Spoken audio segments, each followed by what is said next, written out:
Here we go. You really think you have a chance against us, Mr. Cowboy? Hey, motherfucker. What you like to do? Oh, I don't know. Play chess. Screw. Well, let's play chess. They give off to Jonathan Taylor. Jump cutting his way close to the goal line. He's in there. Touchdown.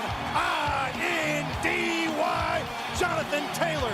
Wheeler finds Clark from the logo. Here's Halliburton into the front court. Mishandled it, but gets a shot. Hits it. Hits it. John, I have never been better to be on the air with you here in Indianapolis, a place where so many of my dreams have come true. The Ride with JMV on 93.5 and 107.5. The Fan. You know what? This may be the greatest start of the show of all time.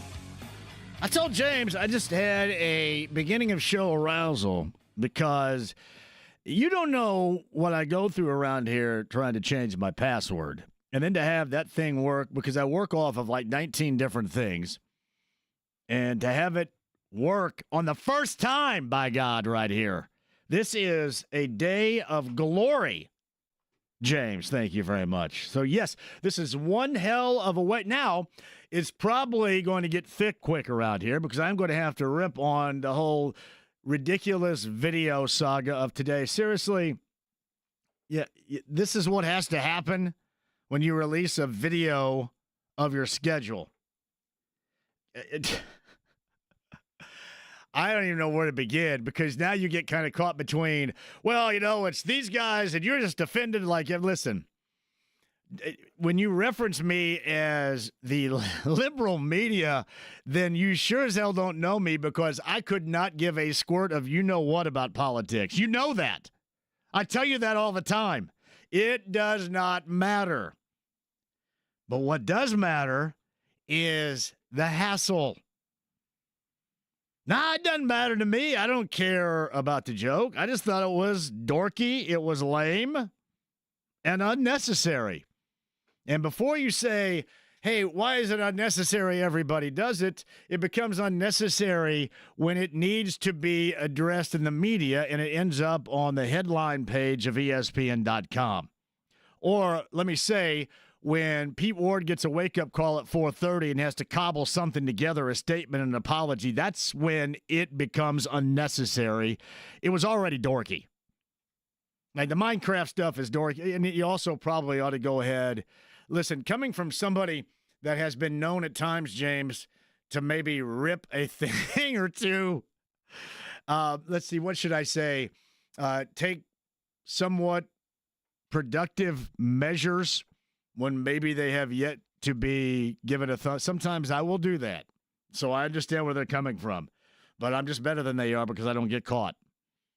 No, seriously, though, it becomes unnecessary. Is it a big deal? No, it's just stupid. That's what it is. It's stupid all the way around. And it's dorky all the way around. And it's incredibly unnecessary all the way around. So here's my advice, and I can end it at this if you guys like, but we can talk about it even more. I'll end it right here. I'll end it with just make a refrigerator magnet and call it a day. I love a good refrigerator magnet. I'm going to the refrigerator 5-6 times a day to go get a little bit of cottage cheese, and boom, there it is. I know exactly when they're playing. Know exactly where they're going. And don't give me one of those that kind of peel on the edges and fall off easily. Give me a good, strong refrigerator magnet. That's all that you need. This new era of video and digital. And you know what happens is you get a group of dorks in the same room together that put something together, and what you have, you come out with a dorky product that you have to wake up Pete Ward in the middle of the night to release a statement of apology about something that was completely unnecessary. So thanks a lot. And then I get to start talking about it. But I do, though, this is a true story. I dig a refrigerator magnet schedule. If your company does it, give it to me, and I'll slap it on mine. I still have, and this is a true story, those that live on the south side down in Center Grove know him very well. He is the legendary Rick Clark. You guys know Rick Clark? If you've ever played a game of pickup basketball, you have probably argued with Rick Clark. Or if you've been on his team, you probably thought, what in the hell is Rick Clark doing with the basketball? So you probably know him very well. And this is a testimonial to the power of the schedule magnet. I still have, for his lovely daughter, on my garage refrigerator, a schedule magnet going back, I think, about 8 years ago for the women's basketball team at Eastern Kentucky. Seriously, I love a good schedule magnet. That's all you need. This video stuff, you got to delete it, and then you got to answer for it, and Pete Ward's got to wake up at 3 in the morning. I mean, hell, he just went to bed. He was out all night. He's got to get up at 3:30 in the morning and then put together a statement of apology to Tyreek Hill and to discuss the violation of terms with Microsoft. Great. Meantime, everybody's going to make a joke about, well, this is what you're really worried about, and you haven't won a division title since 2014. So, yeah, if you're not going to be good, like, at least be quiet about it. That'd be my thought. And again, I know that everybody thinks it's cool and everybody does it, and I think there are like 5 different NFL teams that came up with this incredibly original concept, evidently. But then I think got permission. I probably would save the jokes until my football team was worth a crap again. I probably would. That'd be me. And then, man, once you're good again, you could have at it. But again, that's what happens when you get a group together and they dork it up and they come up with that and they mess something up. And Pete Ward had like 5 minutes of sleep after his late night out, and boom, there you go. Actually, Pete Ward probably goes to bed at 8 p.m. after MCL. But no, honestly, I think we all would agree on one thing. Can we in this world agree on one thing? That it's incredibly unnecessary. All of it. It's just really stupid. Thus, I've wasted 7 minutes plus on it right here. And here we go. Because really what matters is what you end up doing with that schedule, not the video that comes along with it. I think everybody would agree with that as well. That's what matters. I can't really give you the greatest analysis of all time on the schedule because I'll be damned, I have no idea. I think I have an idea of how this is going to go given the quarterback situation. But, you're breaking down, well, this is a good opportunity to get what could be wild card teams. Hell, I don't know. First, what has to happen is you have to, well, it'd be nice if you won that first game. That'd be great, where you get the Dolphins and Tyreek Hill. Win that first game would be spectacular. Winning in Jacksonville would be a hell of an idea. And having a competent quarterback that's able to complete a 15-yard pass would be awesome, too. Yeah, the rest of it could fall into place. Hey, I will say this. Up until this point, I think they were hitting all the right notes. Now, you're going into year number 9, and that's one hell of a 14th overall selection that got handed to you right there. Take that thing and run with it. That's genius. You go off and you address situations you feel the need to address heavily in the offseason. And you dabble financially. So I think everybody's been pretty happy so far. Stuff like this is counterproductive. It just is. And it's especially counterproductive to a team that has been counterproductive for a number of years. That doesn't help. The other thing that comes out, and because there are a lot of good folks over there, believe me, a lot of good folks. A couple not so good, but a lot of good folks. And what you end up hearing is, well, this is how this organization is run. And no matter what level or what situation, if it's something like a schedule level of ridiculousness, all the way up to just player personnel decisions or decisions on the field. What ends up happening is people always go back to, well, this is how this organization runs now. This is a reflection on the organization. And when I say it being unnecessary is at the top of the list, and the whole reason why we're talking about this right now, that's 100% the truth. That makes it unnecessary because, again, it brings everybody to say, hey, how's your team doing? How's your team been? How's your team running? When's the last time you won anything? When's the last time you hosted a home playoff game? When's the last time you were in the playoffs?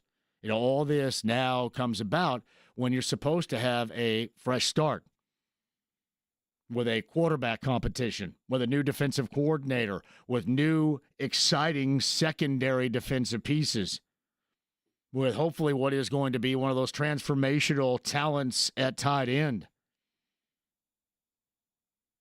You know, with the hope of a new season in general, and then you got to fight through this, and then you get knuckleheads like me, have to take them to task because you do something. Again, the buzzword here, or the term, if you will, is completely unnecessary. That's it. So where you go. All right, Dolphins, September the 7th. That's Tyreek Hill. Tyreek Hill, by the way, did respond, in case you did not see that earlier, on the social media platform X after, I think his representation did to Chef Tor, saying that Tyreek Hill kind of laughed about it and said, hey, why did you take it down? Well, they took it down. They took it down for that reason. Don't get me wrong on this. You can just apologize for that Microsoft violation probably later, but you do have to get the approval of Microsoft to utilize that.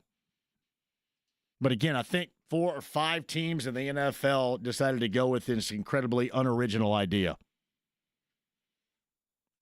And then poor Pete has to get up in the middle of the night and put together a press release. That would stink. Steve Campbell's probably going, hey, man, thanks a lot. I thought I was going to get 5 hours of sleep in the offseason, but evidently not. But unnecessary. That's where you start. Dolphins, Colts, week number 1. Colts, Broncos, week number 2. Kind of interesting. You got the Texans out of the way basically early before Halloween a year ago, and now you're going to see them in the latter portions of the season this year. Yeah, a lot of time spent on the road for a team that also is going to travel to Berlin coming up in November to take on the Falcons. And then obviously after that trip, you end up getting a bye week the week later, which makes a lot of sense. And I believe, if I'm not mistaken, that's an early bye week for them, or at least earlier than usual. And some of these key matchups that obviously you're going to circle, week number 12, the Kansas City Chiefs at the toilet known as Arrowhead. And then on the road as well, out in Seattle against the Seahawks. But the Niners on Monday Night Football. We'll see what San Fran looks like. Mooney. The Mooney revenge game. I'm excited about that. And then you're going to close it out within the division with a team that, actually 2 teams in this case, that have been major thorns. And that would be the Jaguars and the Texans. Your 2025 Colts schedule again next year. I'll tell you what, and I'll put this out there for them next year too. Take my advice, the schedule magnet on your refrigerator. Do a video on the schedule magnet on your refrigerator. Do that video. That'll work. I'm telling you, there is not a person out there. Is there anybody out there that doesn't love a good schedule magnet? Or is your kitchen way too upscale? I guess maybe if you don't, you have a way too upscale kitchen, or certainly much more than me. I've got magnets and crap all over mine. James, I have a reminder from 2017 with a schedule magnet on my refrigerator. Hey, remember this in 2017? I feel like your refrigerator looks a lot like your desktop, where there's just tons of things on there from years past. Look just like that. Man, do I love a good schedule magnet. So next year, the idea, this is completely original, and you guys are allowed to take it, and then Pete won't have to get up in the middle of the night and put together an apologetic statement. Make a video on the schedule magnet and thank me later. You guys can have that. That is free of charge, everybody, right there. Free of charge. See, only refrigerator magnets to have, or the bottle openers. Yeah, I would disagree on that. And Kurt, I don't even want a pocket schedule because they get washed. Who among us does not wash your pants and forget that there's crap in the pocket? Come on. The refrigerator magnet. Always the way to go. And in this case, in 2026, the refrigerator magnet video. And that's also going to be original. You're not going to do something for Minecraft. It's funny. The Minecraft stuff would seemingly be up my alley because it looks like that old school Atari stuff that we used to, all the Atari stuff we loved.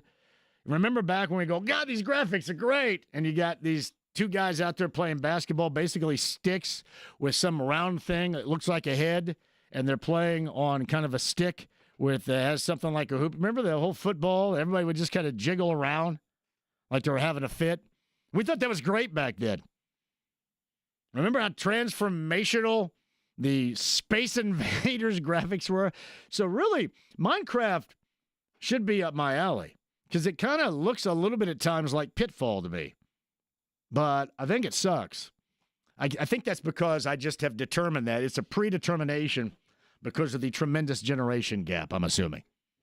But it kind of reminds me a little bit of Pitfall. It's like Pitfall Harry's going to jump over the swamp on the vine, and there's the scorpion. It's weird because the scorpion is as big as the cobra, as big as the alligators chomping, and the alligators chomp all at the same time.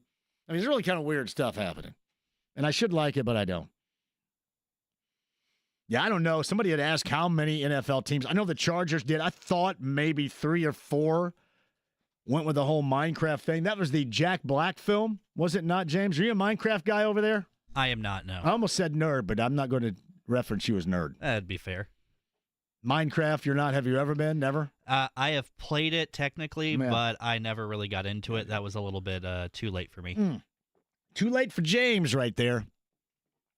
At any rate, I don't think they were the only one the Chargers did too. I think the Chargers actually got permission, which was a hell of a plan too. So that is the latest. And for those of you, and see, the other part about it, and this truly does bug me, and you know how I feel about it. Now everybody wants to position themselves politically with their opinions on it. And there's nothing that sucks worse than that. There's nothing that I want to hear less than that. I don't know if all of you are built the same. Like I had Vernon say, well, the liberal media, yeah, okay. Yeah, okay. Be the first time I'd ever be referenced like that. Any of that, to be honest, because I think it all sucks. You know that to be true. If you watched the Knicks or the Celtics last night, that kind of went. You had some Celtic pride. Was that not a film? Celtic Pride? Was Daniel Stern in that film, Celtic Pride? When was that, James? The 1990s? Give me a little update on the feature film of the day, Celtic Pride. Daniel Stern was in it. Thank you very much. And I'm going to put that on my refrigerator magnet, too. It was released in 1996. 1996, Celtic Pride. I never watched it. I really don't know what it's about other than the title. But the reason why I reference that is that's what you saw last night in Game 5. A team without their star that will be without their star for the foreseeable future into next year, possibly all of next year, and a team that upon their next loss and their elimination will more than likely go through a major facelift, like one of these Joan Rivers jobs here, like a major facelift, a major transformation. And you saw last night that team play with a lot of pride. The other thing that you saw, and a lot of people have asked me this question, hey, are the Pacers getting too much time off? Is this going to be detrimental? I don't think, if I were the other teams, and if the other teams were getting the rest and the Pacers were playing, I would think that that would be a bit of an edge for the other teams. But whomever comes out of this, and you want this to prolong, that is going to be tougher on them. And let's just say from a Knicks angle here, you go what, 7 deep at best? I mean, occasionally you'll sprinkle in Payne and Achua, but you basically go 7 deep. with McBride and Robinson. So the longer you go, the better, considering the angle and the advantage that the Pacers present before anything else is their style of play.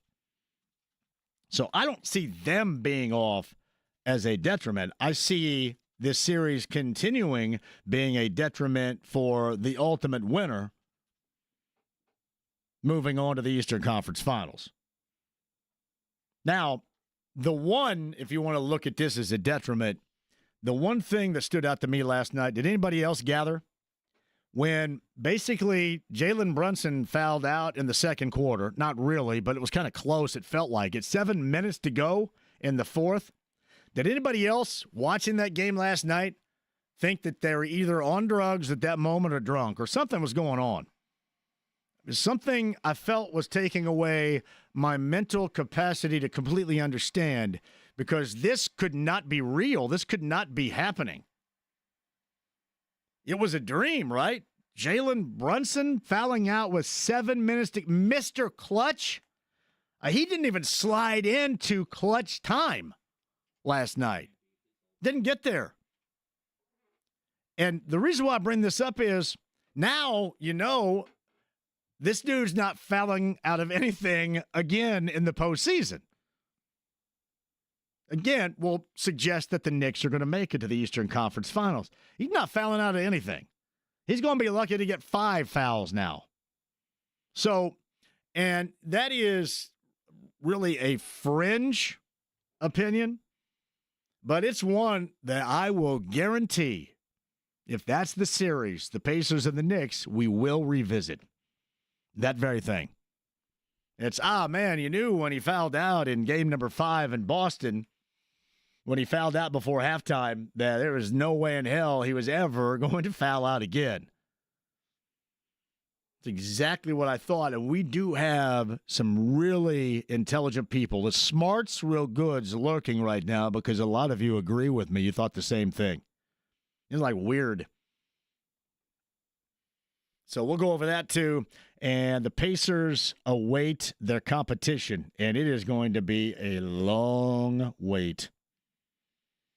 Wednesday, Friday, Sunday. I know you guys want me to bring up the weather forecast. I refuse, and I love our weather forecasters. I don't want to look. I don't want to know. I know that I have heard, because much like Matthew Wilder, there is nothing that's going to be breaking my stride. Now, we'll suggest this. You know, last year that there was wetness out there. You kind of wonder, our dynamic's going to be interesting. I haven't asked anybody around here, but it's going to be interesting considering what might happen. And you can't help the weather. It's just going to play a role regardless. It announces its presence with authority and hangs around as long as it wants. It's like your drunk uncle. You never know. But the Racers and the Pacers day, and I wonder how that would go if Mother Nature might want to interfere, which I'm assuming right now, don't break my stride, all right? It's not nice to fool Mother Nature. That was like a butter commercial back in the day. Hey, also breaking news right here. Do we have a breaking news sounder, James? I didn't get James an opportunity to prepare, so I'll go really slow. Do we have a breaking news sounder? To the breaking news desk we go. I'm JMV. Your first opportunity to get this year's JMV Carb Day tea is tonight at the Broad Ripple location of the shop. I will send this out on X again. This is the 2025 Carb Day edition of JMV Sucks. And I'm assuming there are probably a lot of people that are going to go buy that T-shirt and wear it over at the Colts complex right now. Probably everybody in the digital department. But the JMV Sucks Carb Day 2025 shorts would be good too. Like underwear, briefs. Think about that next year, Brian and Alex. Can we get some JMV Sucks? Tidy whities. Get some JMV Sucks Speedos. You can't buy them until Carb Day at their IMS merchandise trailer. So slide by Broad Ripple tonight, right there in Broad Ripple. That is the shop. The JMV Sucks Carb Day T-shirt 2025 is here. And as usual, incredibly badass. Thank you, Brian and Alex. Hey, wear that bad boy with pride. And know this to be true. Now that I do track down a lot of Goodwill locations, if you decide to take it off to Goodwill, I will probably at some point, because of my dietary situation, see those shirts again. So I'll pick them back up for you. True story. I know a couple of you have said, what is this doing here? I understand sometimes you do have to pare down the closet and maybe some things don't feel as important as they once did. These things are badass, and I would love to see you guys rocking them all race weekend. Plus, I'm trying to help you out. I mentioned I asked Doug Bowles, and I asked our people this. I said, can I get 1,000 Coke-Lot wristbands? I need about 1,000. So the process now is cranking between our incredible staff, our promotion staff, our sales staff, our programming staff, and Speedway and IMS and IndyCar president Doug Bowles. The JMV Carb Day 2025 JMV Sucks T-shirt. The shop in Broad Ripple. Get that bad boy tonight. And believe me, show it with pride. I want to see it too. I want to see it. Wear it out tonight to dinner, you and your girlfriend, you and your fiance, you and your wife, you and the family. Rock that bad boy. Tell everybody out there what they already know, that JMV sucks. Thank you, Brian and Alex. The shop in Broad Ripple. On sale right now. Carb Day IMS merchandise trailer coming up a week from tomorrow. All right, 239-1070. Email address jmv1075thefan.com. Inside the AAA membership lounge via YouTube Live. You guys can see me rocking the old school Sprite shirt right here. It's green. It's Sprite, the old school. Remember they had kind of the bottles with like the old school green bottles with the, no, too old for you, huh? Don't remember that? Like the golf ball marks on it. James doesn't get it. AAA membership lounge via YouTube Live. The stream, the app, HD Radio, 93.5 and 107.5 The Fan.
With JMV. You take drugs, Danny? Every day. Good.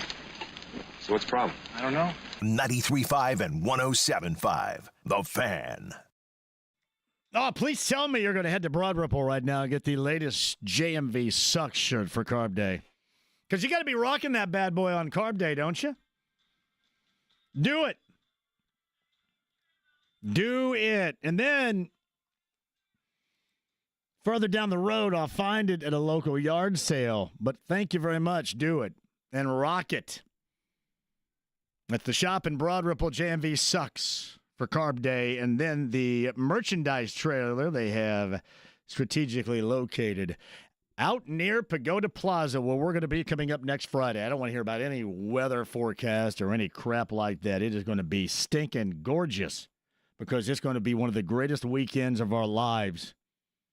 Because I'm going to make sure it is.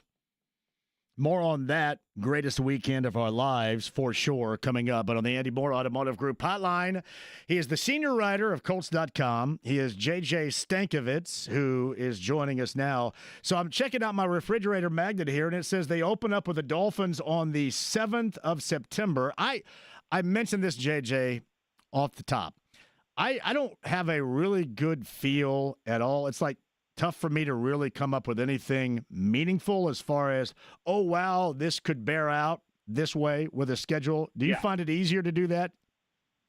No, because, I mean, who knows what these teams are going to look like in 3.5 months. I don't know who's going to be taking – we don't know who's going to be taking snaps, for God's sake. So right. I don't – yeah. I mean, well, think about it last year. You get the Dolphins on the schedule. You're thinking, all right, Tua is coming here in week 7, and, oh, by the way, it's going to be Brett Hundley and Tim Boyle playing in that game. I mean, you just really have no idea. And also, by the way, like, other teams are looking at the Colts schedule. They're looking to get the Colts on their schedule, and they're saying, we don't know who's playing quarterback for the Colts when they come to town. So it goes both ways. But I saw ESPN had it as, like, the 4th easiest schedule by last year's winning percentage. But that's because you play 4 games against the Titans and Jags, who had top 5 last year. I expect both those teams to be better. In the Jaguars' case, probably significantly better. So I wouldn't look at this and say, oh, it's an easy schedule, or, oh, there's this stretch that looks tough and this stretch is hard. I think you just have to kind of reevaluate it almost when you just get to that week. So JJ Stankovitz of Colts.com is with us. Here's one thing I think we could take away from this. Late in the season, hopefully you give yourself a significant opportunity because you go Jaguars and Texans back-to-back, and if we remember, at least if I remember correctly, that the series with the Texans, the 2 games, they were done before Halloween a year ago, correct?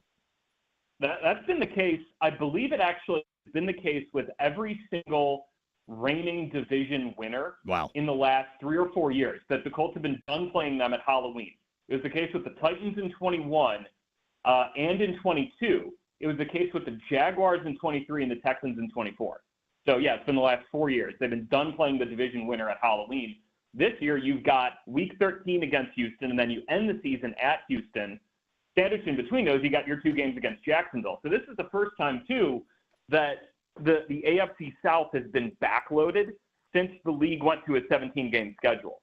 So, I think that provides an opportunity of, okay, if you figure some stuff out in the first half of the season and you are able to kind of accelerate in the second half of the year, that would be the time that you can make up a lot of ground in the division potentially. Yeah, the other thing I saw is I'm all in for the Mooney revenge game, even though the way that he talked to me, it didn't sound like that there was going to be any revenge necessary here, but at least he's going to be going up against his old team. That's something that also stood out to me at first glance, JJ. Yeah, and Monday Night Football, for that game for the 49ers, that's the first home Monday night game the Colts have had since 2022. So, a big opportunity for Indianapolis to kind of show out at Lucas Oil Stadium. But you're right about that, JMV, that, Charvarius Ward, he left San Francisco because of some really awful circumstances that were very much, it wasn't acrimonious, right? Right. So, I don't think that's much of a revenge game necessarily. I don't know. Looking at this, I don't see a ton of your kind of traditional, this team's going to come in or this player is going to come in motivated to beat the Colts because the Colts let him go or the Colts signed him and the other team. I think Minnesota's not on here, and I don't think Cam Bynum had bad blood with Minnesota. So, I don't know. It's a revenge limited schedule, maybe, if you will. Yeah, the travel, I guess, may be the first thing that would occur too as well. They seriously and literally here, they're all over the map this season. Yeah, pinging 2 times to California, 1 time to Washington, and then to Berlin. Seriously, movie recommendations. I need them. I need them bad because that's going to be a lot of time. I don't know if you can watch the kind of movies I would recommend on the plane, JJ. So, if you know what I mean. Okay. James, hey, my producer James is shaking his head with that comment right there. So, you might be able to. It depends on who you sit next to. Let's just say that. No, I'm just joking. No, I can give you serious recommendations at a later date, but that is the one thing. That's just what happens when you're matched up with the West. And you mentioned those 2 California trips. And obviously Colts fans are going to circle, that venture to Arrowhead Stadium coming up in November as well. Yeah, and it's kind of a fake stat because it doesn't include the playoffs, but Patrick Mahomes has not beaten the Colts in the regular season. The Arrowhead Stadium. That's at Arrowhead. Yes, it is. Okay, it is. Yeah, want to make sure. At Arrowhead. Mahomes is 0-2 against the Colts in the regular season in his career. He's 1-0 against the Colts in the playoffs. But I don't know, for whatever reason, the Colts have always had really good game plans against Mahomes.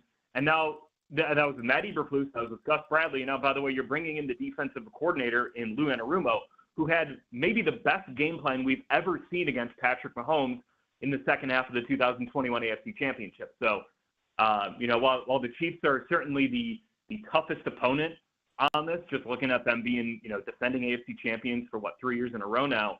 I don't know. I give the Colts a chance in that game. Just, Lou Anarumo, if he can work his magic against Mahomes again, you got a shot there. So JJ Stankiewicz, Colts.com, the senior writer. He's on the Andy Moore Automotive Group hotline. The Colts schedule release has taken place, and we are discussing that. Hey, by the way, if you're on the flight to Berlin and you're sitting next to Pete Ward, just show Animal House. Pete's a funny guy. He'll dig that. Have you seen Animal House before? Show that. I believe it or not, I have seen Animal House. Yeah. Well, then okay. you know Pete Ward would be down with that. Pete's a big Animal House guy? Yeah. I think if you sit next to Steve Campbell, you'd have to watch the news or something. Would you have to watch some political show on the way? So, yeah. Oh, sit next to Pete. Steve's fun. No, Steve's fun. I've been on he's fun. He's fun. I'm just going something that's probably in his wheelhouse right there. A little bit more newsy.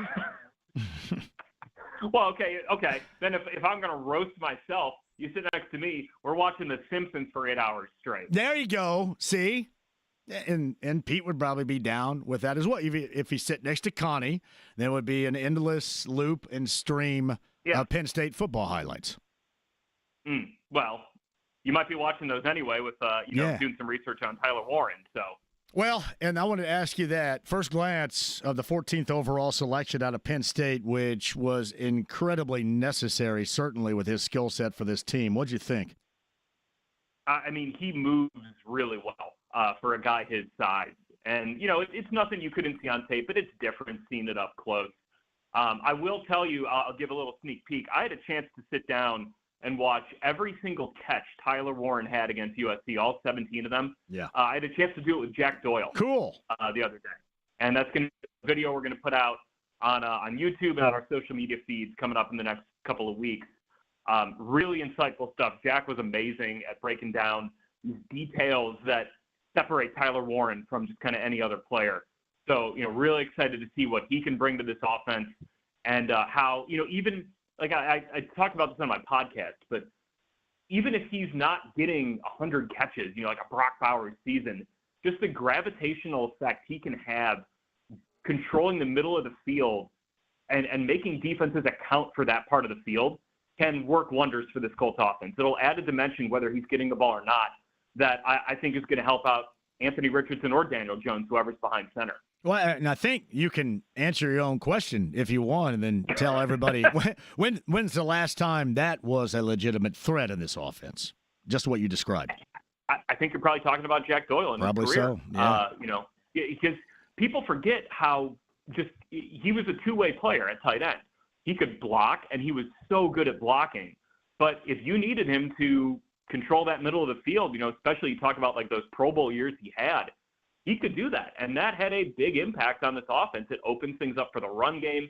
It opens things up for wide receivers. If you don't account for him, you can throw him the ball and he's going to catch it and make a play. So that's a really important part of this, of any offense. And, the Colts certainly hope Tyler Warren can bring that right off the bat as a rookie. I like Jack a great deal. Tell everybody out there when they can see that video of you breaking down the Penn State USC game with Jack Doyle.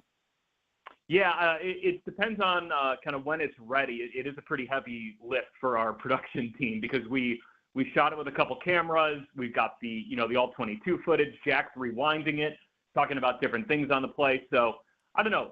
Maybe next week. If not next week, the week after. But definitely keep an eye out for that. You should have shot that with you and Jack at Manly's Irish Mutt at 10th and Shadeland, which they love Jack Doyle. That is a Jack Doyle joint right there. Ice cold beers, watching football. Sign me up. With Jack Doyle. Get to do that. I don't get to watch. I don't get to have a beer when I watch football. So sign me up. I'm in. You know what? One of these days you got to come out. I got to get you loosened up a little bit. You may be a little bit too tight. You want to come out to a show? So, have you ever been out to a show before? We got to get you a little bit loose. I think you may be wound up a little bit too tight. I'm gonna have to loosen you up a little bit. Give me one ice cold beer and I'll loosen up. It's gonna be more than that, my brother. Let me tell you that. Here, I tell you, I hate to suggest I throw you in the deep end right here, but I will. Next weekend is race weekend. And I told James I got a box full of Coke Lot passes to my RV there where we're doing the JMV takeover on Saturday night. I'm going to meet you someplace. I'm going to give you a Coke Lot bracelet. You can come and go as you please, but that will definitely loosen you up. And you can tell me if you want to tap out. If you want to tap out at any point, I'll understand. No, I've got terrible news, and this brings me to one of my best friends is getting married on Memorial Day. Lord have mercy. Or not on Memorial Day, excuse me, the day before Memorial Day in New York City. So I will be missing Pacers and Racers to be at a wedding in New York. But you know what that means is I'm going to be in New York City, most likely, for a Knicks-Pacers game where I'll be rooting for the Pacers, and my wife will be rooting for the Pacers. So I don't know if we're going to make our flight back. If I need anything from you, can I call you for bail? You can. Well, here's the thing. There's a common theme here, and James, my producer, can attest to it. Had you been able to go with me in the Coke Lot, you might get your ass whipped. And much like going to New York and rooting against the Knicks, you may also get your ass whipped there. So there's a common theme that you have. Yes. No matter what, I'm getting my ass whipped. It's a guarantee next weekend. All right. Either way, JJ Stankovitz is in for an ass kicking. Yes. All right, buddy. I appreciate it. Have fun at that wedding. And, next time you get that Jack stuff going, let me know, and we'll send it out. All right. Appreciate it, JMV. It's JJ Stankovitz. We're trying to loosen that guy up. He's wound too tight. You think JJ's wound too tight over there, James? We got to loosen that guy up. You could use a beer. More than that. Yeah, fair. Yeah, that's why I said. There's going to be more than a beer. Now, I'm not going to go overboard with you. But we're going to get you a little bit loose. We're going to get you loose without stretching or calisthenics. Quick break. We'll come back. JJ Stankovitz, Colts.com, the senior writer right there. Let me take a break. We'll come back. Busy show for you. Chapel is on the way. Denary is on the way. Knicks, Celtics from last night. It was Celtics pride. But I thought the big thing that could play a role if the Knicks end up the competition for the Pacers in the East Finals, we saw it about the 7-minute mark of the fourth. We'll revisit that and more coming up. 93.5 and 107.5, The Fan.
This is not Nam. This is bowling. There are rules. 93.5 and 107.5. The Fan.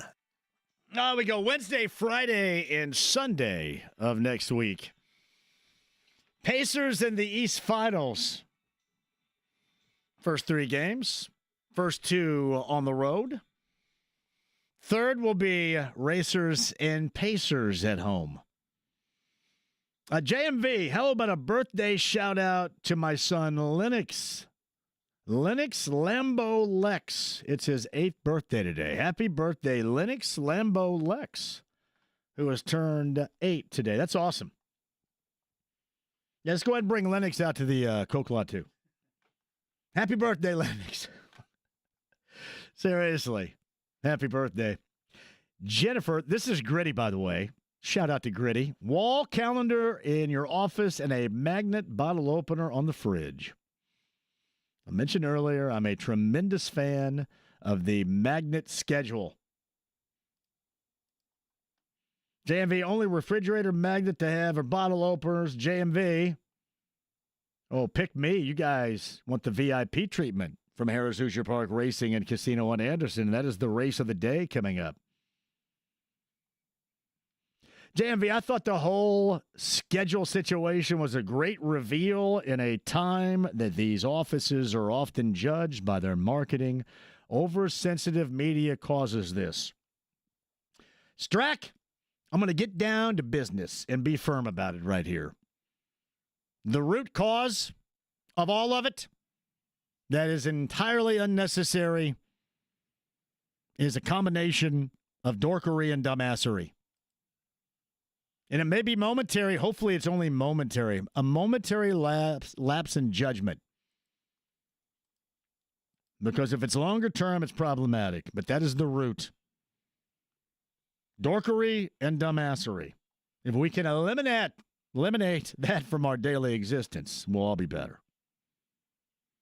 That's it. And that creates entirely unnecessary situations. JMV Sucks Carb Day T-shirts, the shop, Broad Ripple right now. Ready to rock. IMS merchandise trailer on Carb Day 2025. JMV Sucks, indeed. Get yours right now while they last at the shop in Broad Ripple. Denary on the other side, me and you as well. Carb Day passes we have coming up in the Harrah's Hoosier Park Race of the Day. It's 93.5 and 107.5 The Fan.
hand grenade. Yes, of course.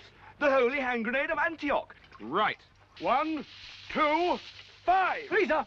3. 93.5 and 107.5. The Fan. Stankovitz earlier. Chappell later. Denary momentarily. JMV presently. Pat Boylan on social media. I saw this before I get to Chris Denary in just a second.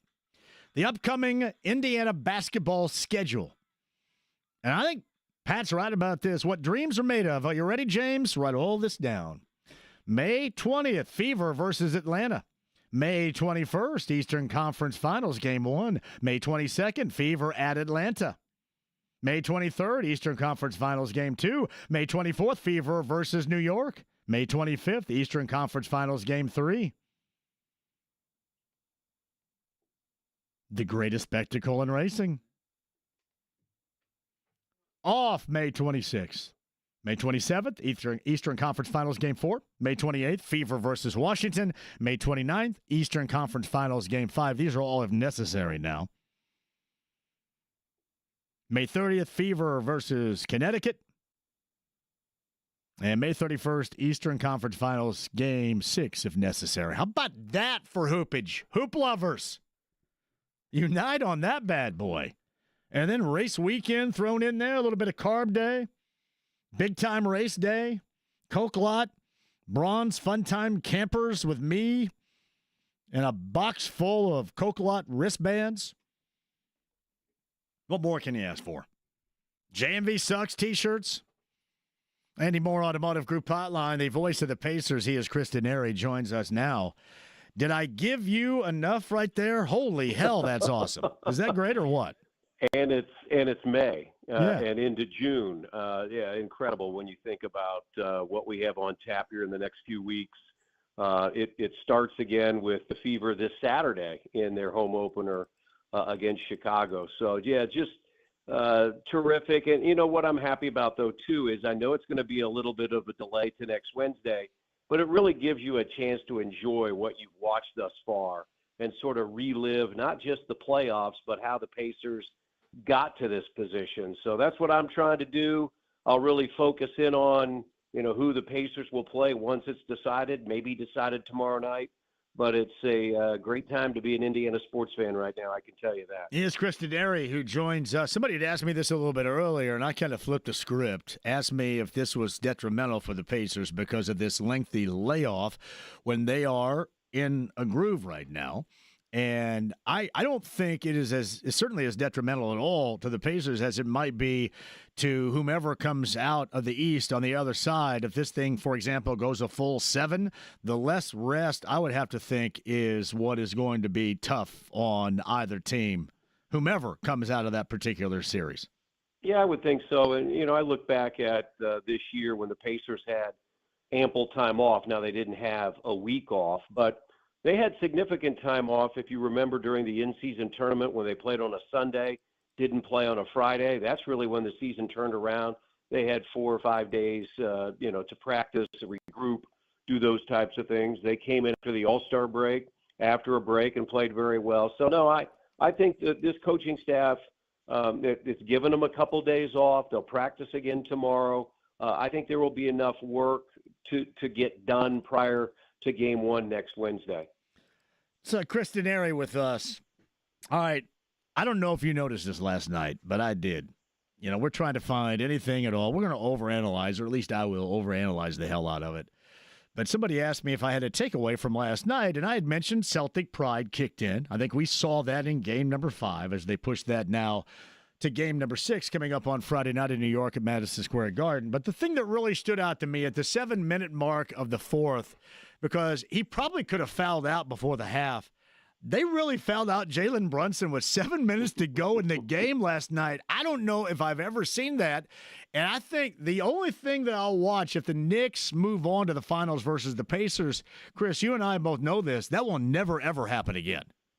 No, and he's so good at drawing fouls. I mean, usually he's the one that's getting to the free throw line like Donovan Mitchell or James Harden or those guys. He's an incredible foul baiter, for sure. Yeah, I mean, he's getting to the free throw line 10, 11, 12, 13 times per game. So To see him, I got a giggle out of that really quick. I'm proud of myself, right? Yeah, the foul baiter.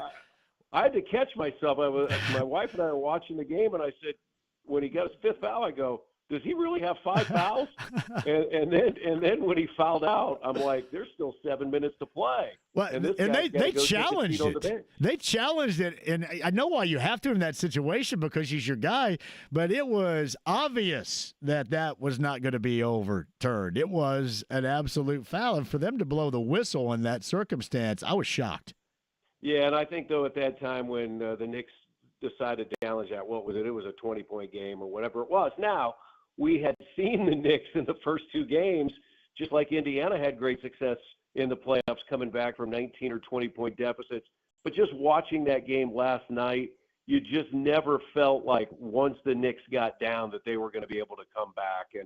And so I guess Tom Thibodeau and his coaching staff decided, hey, he's our guy. We'll challenge it. I don't think we have a chance to win it, but we'll take it from there. Can we just argue, and the Celtics got a lot of bench help last night. I mean, Cornette played like an absolute madman, and to a level in which I did not think that he had.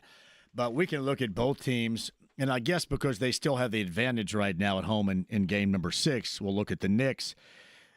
Is it still the largest advantage for the Pacers is their pace, what they do, and their depth, where the Knicks basically play all of 7 dudes. They play 9, but, I mean, the other 2 guys in Payne and Achua, I think at least the last game, maybe not the last game, but the game prior to in Game 4 played all of 5 minutes. So it's really Robinson and McBride. How big of an advantage should that be if that's the matchup with the Pacers?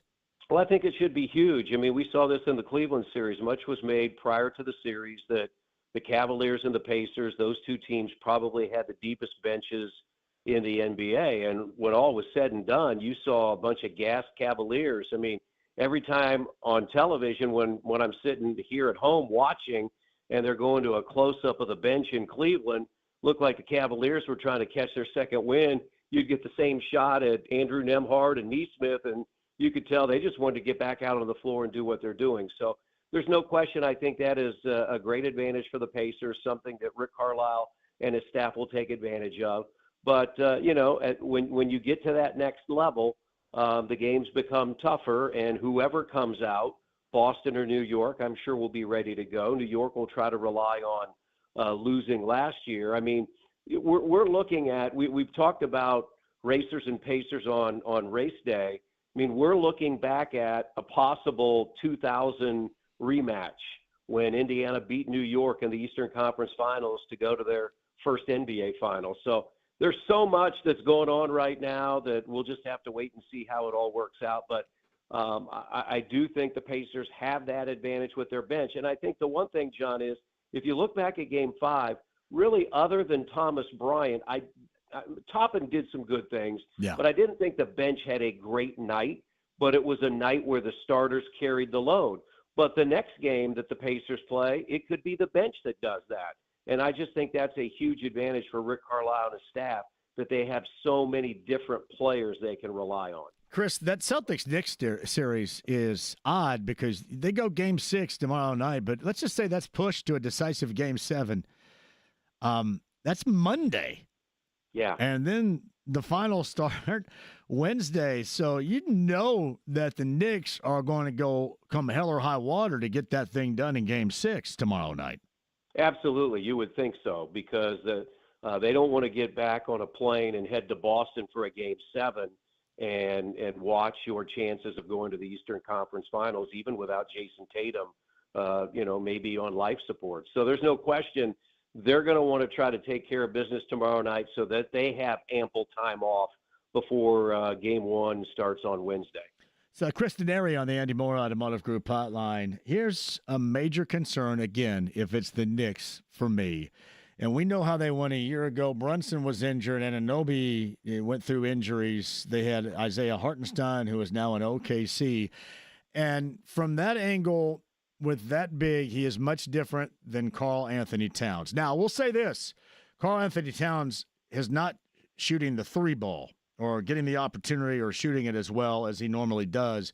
But if he had the opportunity to eyeball at all, because when I recollect about his matchups with Miles, I don't remember more times than not it going really well for 33 of the Pacers. And that is one. If that is the whole situation team-wise in the finals, that may be one of the first matchups I tend to look at. Yeah, and I think, one of the things that Towns has done, he's similar to Miles from the standpoint that even though we haven't seen him shoot the three as well, we know he's very capable. I mean, he's a guy that can score inside and out, but is very comfortable out behind the three-point arc. So that'll definitely be something to watch. It is a different matchup, as you said, than the Pacers saw in the Knicks a year ago when they had Hartenstein in the middle. The guy you have to be concerned with, and I was listening to NBA radio on Sirius XM a little bit with Brian Scalabrine, and he said this about Jalen Brunson. I don't know if you feel the same way, John, but it seems like every time he has the ball, you think he's going to score. I mean, he's that confident and good of a player at his size to somehow get to the basket or score. And so that's the guy that's a little scary for the Knicks. He's very capable of putting them on his back. And I do think what will happen with the Pacers, if it is the Knicks, just like you saw on Donovan Mitchell, you'll see a variety of players be required to check him, not just Andrew Nembhard or Aaron Nesmith. You've got to have a number of players that can give Jalen Brunson a number of different looks. And I think even with the numbers that Mitchell put up, I think the ability of the Pacers to put so many different players on him, it really wore him down, especially when you got to the fourth quarter. And he did put up some big numbers, but he took a lot of shots to get there. And I think that was one of the strengths that the Pacers had in this 5-game series. Well, and the other thing about Brunson is you're so preoccupied. You mentioned, I called it foul baiting, which he does. I mean, the whole head bob thing, the head jerking thing is just a part of his repertoire. I mean, he just does that now. I think a lot of the officials are used to it, but he'll occasionally get a freebie foul call because of that. And he is constantly foul baiting. So I think you get caught up thinking, all right, either he's going to hit it or he's going to go to the free throw line. So it's almost like, and I know it's not, it feels like 85% of the time he's doing something positively offensively out of a touch. And that's not the case, but that's how it feels because of his game, at least to me. Yeah, he just does such a good job with his body and using it to get to the rim, using it to penetrate. I mean, he's a guy that, I was watching last night, and there was a possession where it felt like he had the ball for 22 of the 24 seconds. And that's just simply how the Knicks will play. Another guy you have to worry about with them is Hart. I'm a big fan of the way he plays and what he gives you. So I'm really excited for what's ahead. I mean, John, 2 years in a row for the Pacers to go to the Eastern Conference Finals, and I really feel like this is a year that they can get there and get to the NBA Finals and do something we haven't seen since 2000. We see in that closeout Game 5 the other night, was that one of those, we talk about those Miller moments, those signature moments in his career as a Pacer, his Hall of Fame career here. Did we see a signature moment from Tyrese Halliburton, especially rescuing his team in the second quarter, which certainly was a vital moment as, what helped dictate the terms of the second half in that Pacer Game 5 win? Yeah, no question about that. I think I've told you I have this list on my computer of all the clutch moments that Tyrese has had in his Pacers career, and it's significant. And those are numbers that I've put together that are actual clutch moments. That's plus or minus 5 in the final 5 minutes of a game, all the shots that he's hit, all the plays that he's made. And if you go to this game, his clutch moments were in that second quarter, because if he doesn't do what he does with those 5 threes and the Pacers cut a 19-point deficit to 4 at the half, then maybe we're talking about a Game 6 tonight at Gainbridge Fieldhouse. So there's no question, he delivered on a big stage in an opponent's building.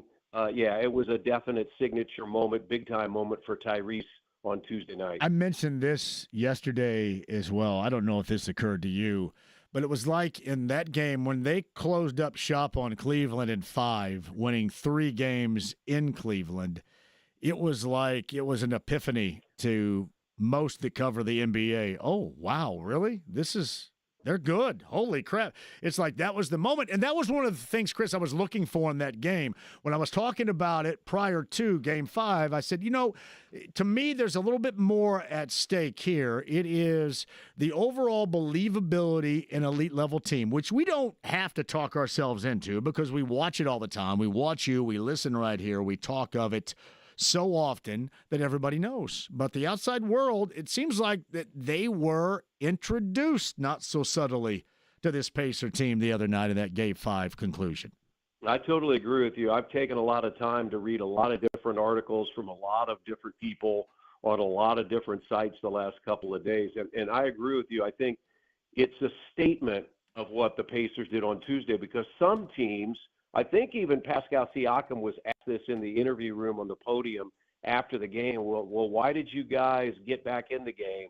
You know that you had a Game 6 on Thursday. Well, that's not how this group is wired.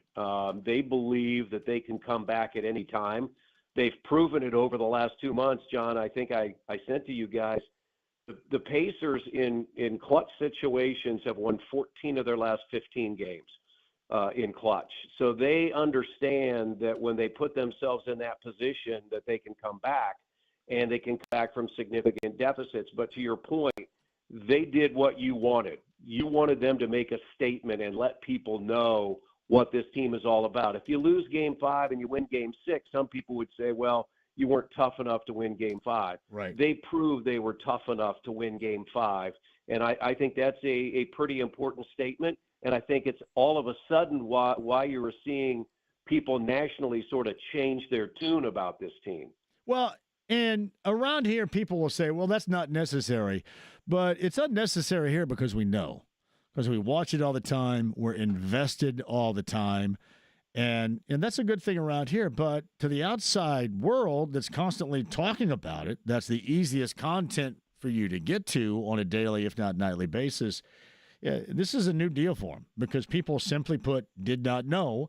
And I thought the other night in game number 5, there was some sort of an announcement made of, hey, this team is really good.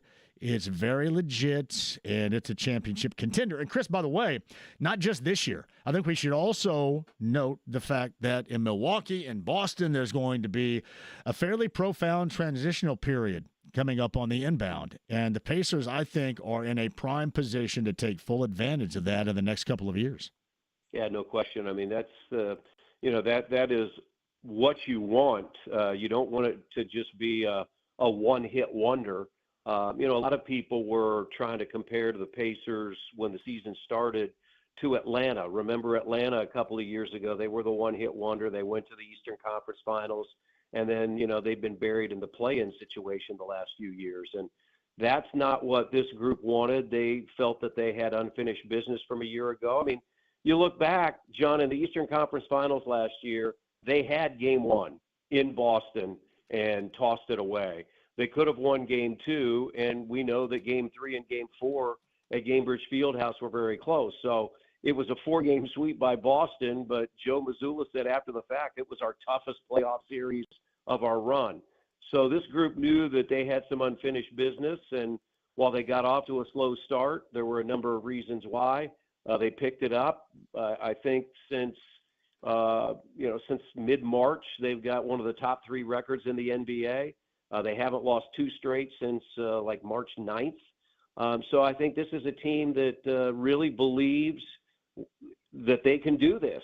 And that's why Rick Carlisle in the locker room after Game 5 said, hey, 8 down, 8 to go. I mean, that's their goal, is to win a championship. And I think they're in as great a position as they've been in a long time to do that. It's Chris Denari. He's on the Andy Moore Automotive Group hotline. Did you know that I am also putting together a pre-Pacers Game 3 pregame show right here?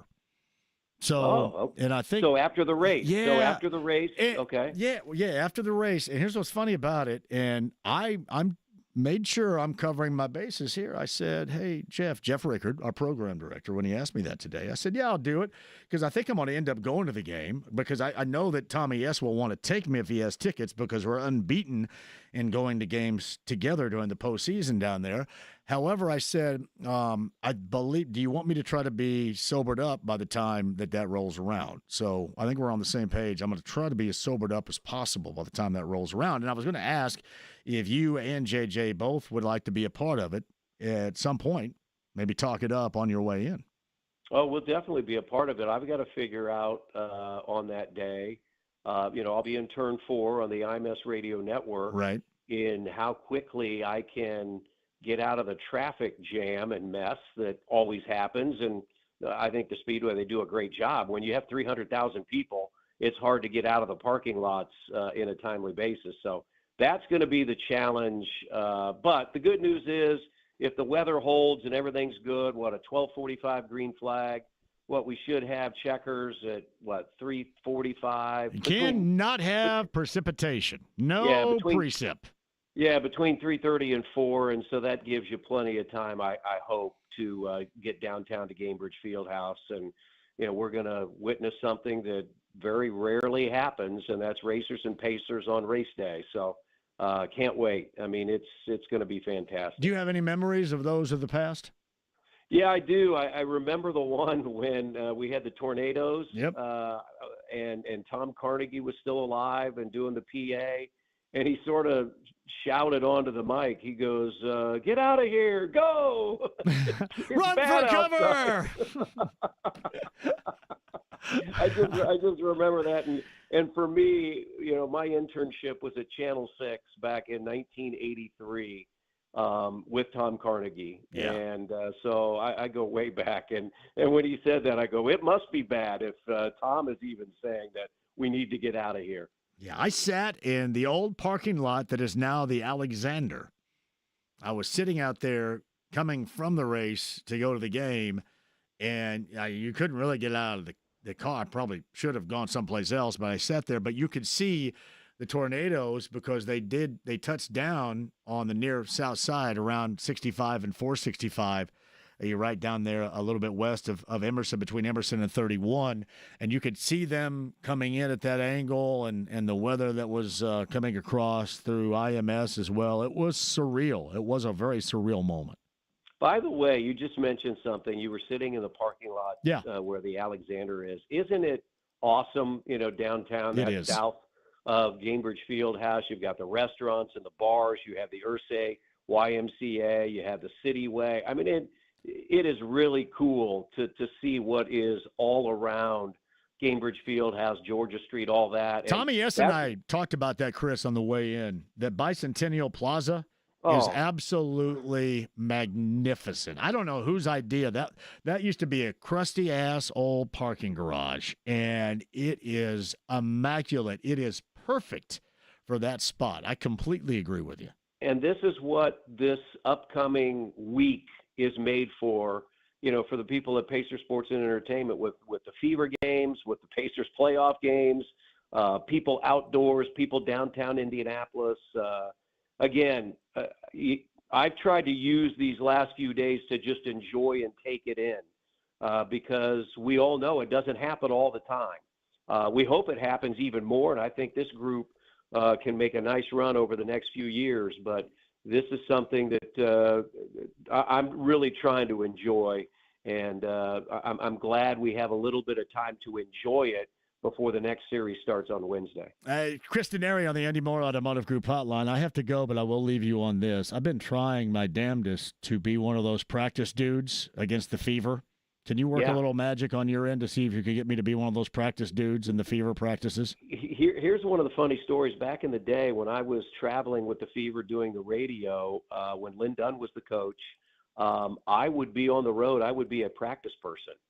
They would, we didn't have a huge traveling staff then. And so I would don the practice gear. And unfortunately, and here's the bad thing, John, like Lynn would always just put me on defense. I never got to touch the basketball. Right. So that does stink. I don't know, I don't know if you could do that with Stephanie. You'd have to talk to Stephanie. Is there, do you get to work on offense, or are you always the defensive team? And a little high back ball, in the little day, high ball action. What's Chicago run? A little high ball action with Angel Reese, something like that? I was always the defensive team, and I had to guard Breon January, and I failed at that miserably, let me tell you. Well, Jeff Ricker told me yesterday, he goes, I couldn't do it. So now it is my destiny to do it. I'm going to absolutely do it. So we'll have to have that. We'll have to have that conversation. If you can work that out, you can work that out. Let me know, okay? I will do that. That's Chris Denari. And remember, a week from Sunday, we'll get you and JJ on and have some fun after the race, okay? That sounds great. So Chris Denari on the Andy Moore Automotive Group hotline. I will tell you a little bit more about that pre-game show before game number 3 after the race coming up a week from Sunday as well. Let's take a break. We'll come back. Mike Chappell, a little bit more on the schedule release and why it's necessary next year to just do a stinking refrigerator magnet. Mike Chappell, top of the hour. Stay right there. 93.5, 107.5 The Fan.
Forget it. No way. We're on a mission from God. 93.5 and 107.5. The Fan. Oh, there you go, Matthew. Well, don't break my stride, everybody. I don't want to hear about the weather forecast. I don't.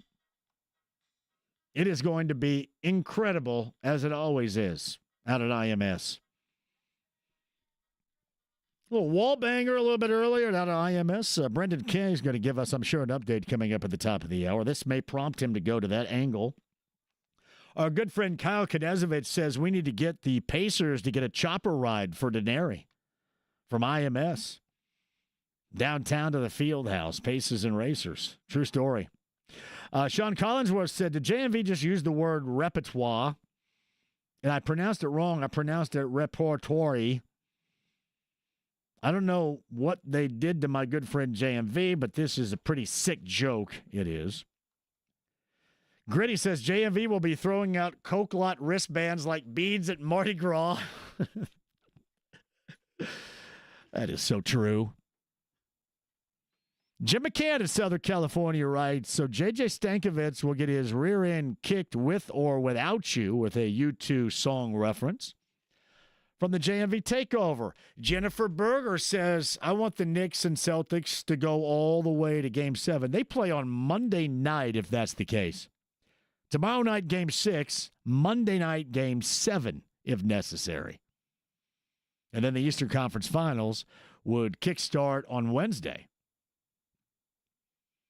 They get only one day of rest after Game 7, and then the Eastern Conference Finals every other day.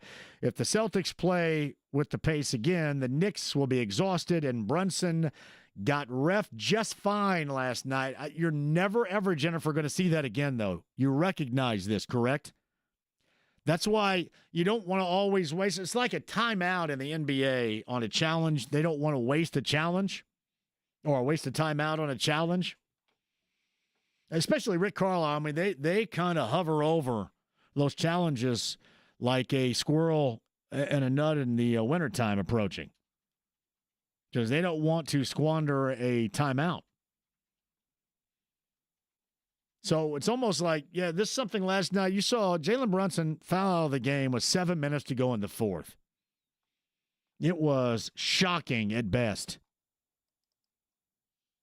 I can't imagine that you ever see that again.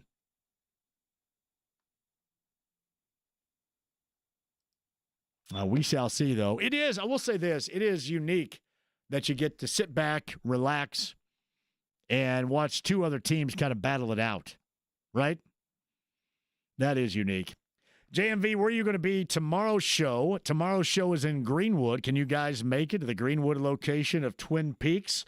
I feel as if that is going to be a get-off Friday of fun for us, I should say, not just for me, but for us. Twin Peaks, Greenwood, tomorrow, 3 until 6 or so. And tomorrow will mark a week away from Carb Day. May the 23rd, 2025. Next week is going to be, you talk about a banger, a wall banger today for the first time out at IMS. It is going to be a banger of a week. I believe I got some event at the Brickyard Crossing with Pennzoil and Scott McLaughlin on Monday morning, a long drive competition. And I think I'm going to send, I think Lindsay's going to go. Maybe both Lindsay and Gina will go. I'm going to send them. There's a live golf outing, and Bubba Watson is a part of it, and Bowen may be a part of it as well, up at Chatham in Westfield coming up on Wednesday. And I was going to go to that, but I can't. It's going to be way too long for me to attend fully. So I'm going to send, I think, the girls, or at least try to send the girls, on my behalf coming up on Wednesday. And know this to be true, Dawson's on Main. That is a tavern tour stop coming up on Thursday. Me and Brent Halverson, and you know the drill. I will also tell you, this goes way back. And I remember the Carb Day concert. It was when Stone Temple Pilots played here.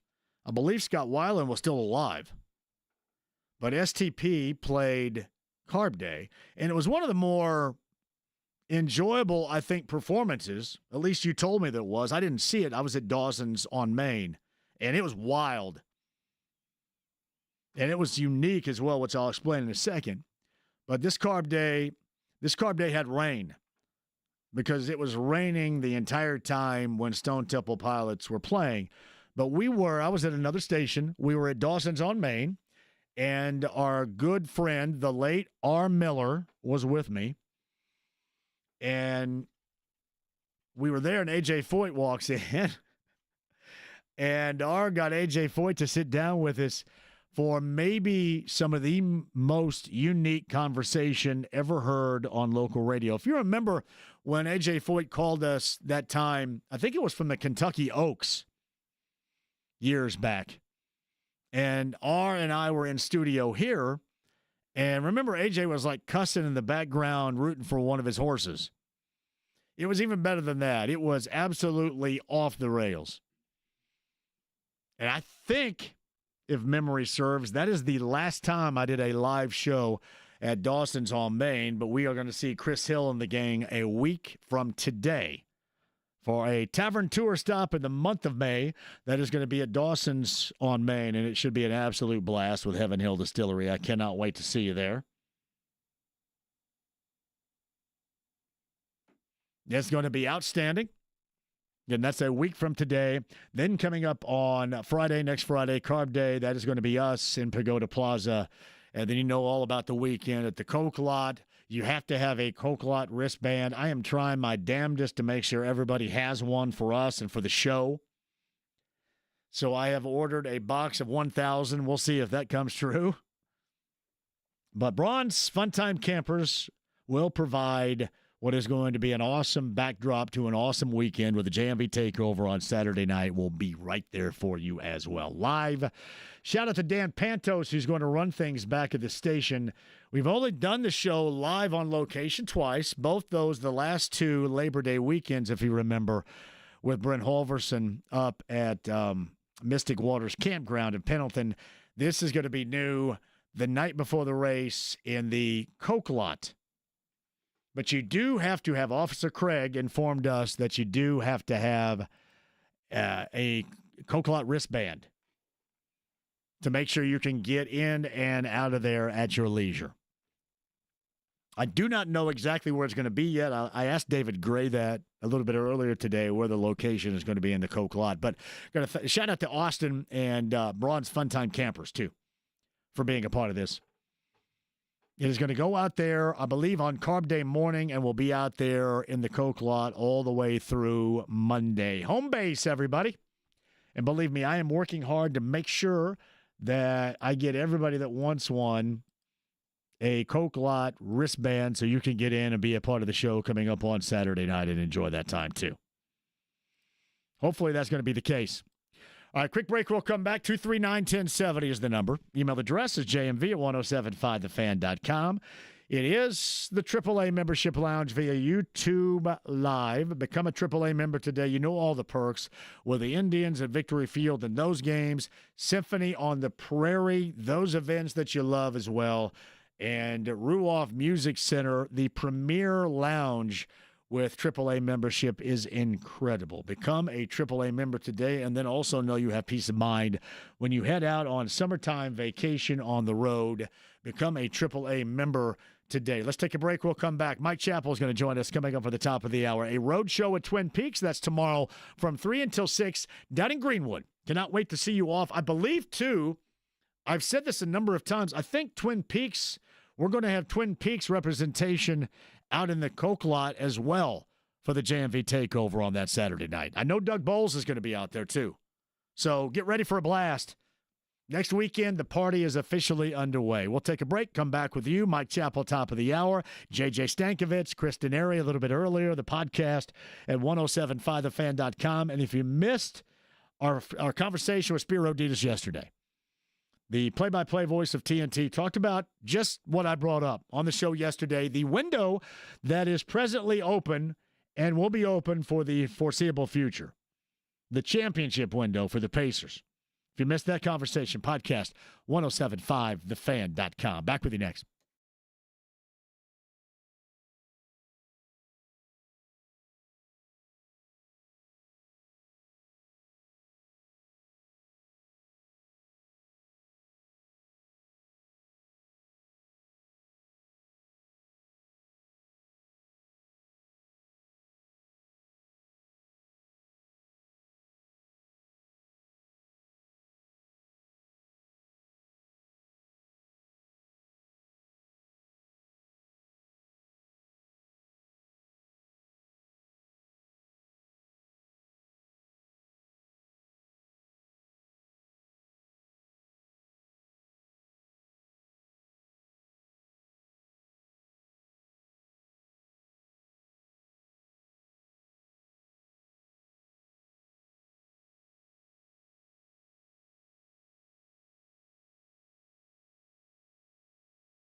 The Splenda. A little over 30 minutes ago out at IMS during practice. Qualifying this weekend. I know Greg Rakestraw is going to be out there a ton for you. I'll be ready for that, and then that is all going to get everybody set for the greatest spectacle in racing coming up a week from Sunday. And we once again revisit the greatness that is racers and pacers. And between that point in time, I'll also do a quick pregame show for you as well before the Pacers and still to be determined team end up playing. Yeah, well done right there. Is that my headphones that make that noise? What the hell is that about? Because these things are cheap ass? Is that why? Well, I actually think it's the mic stand. Oh, is it? That squeak noise. Oh, is it really? Yeah. I didn't know that, huh?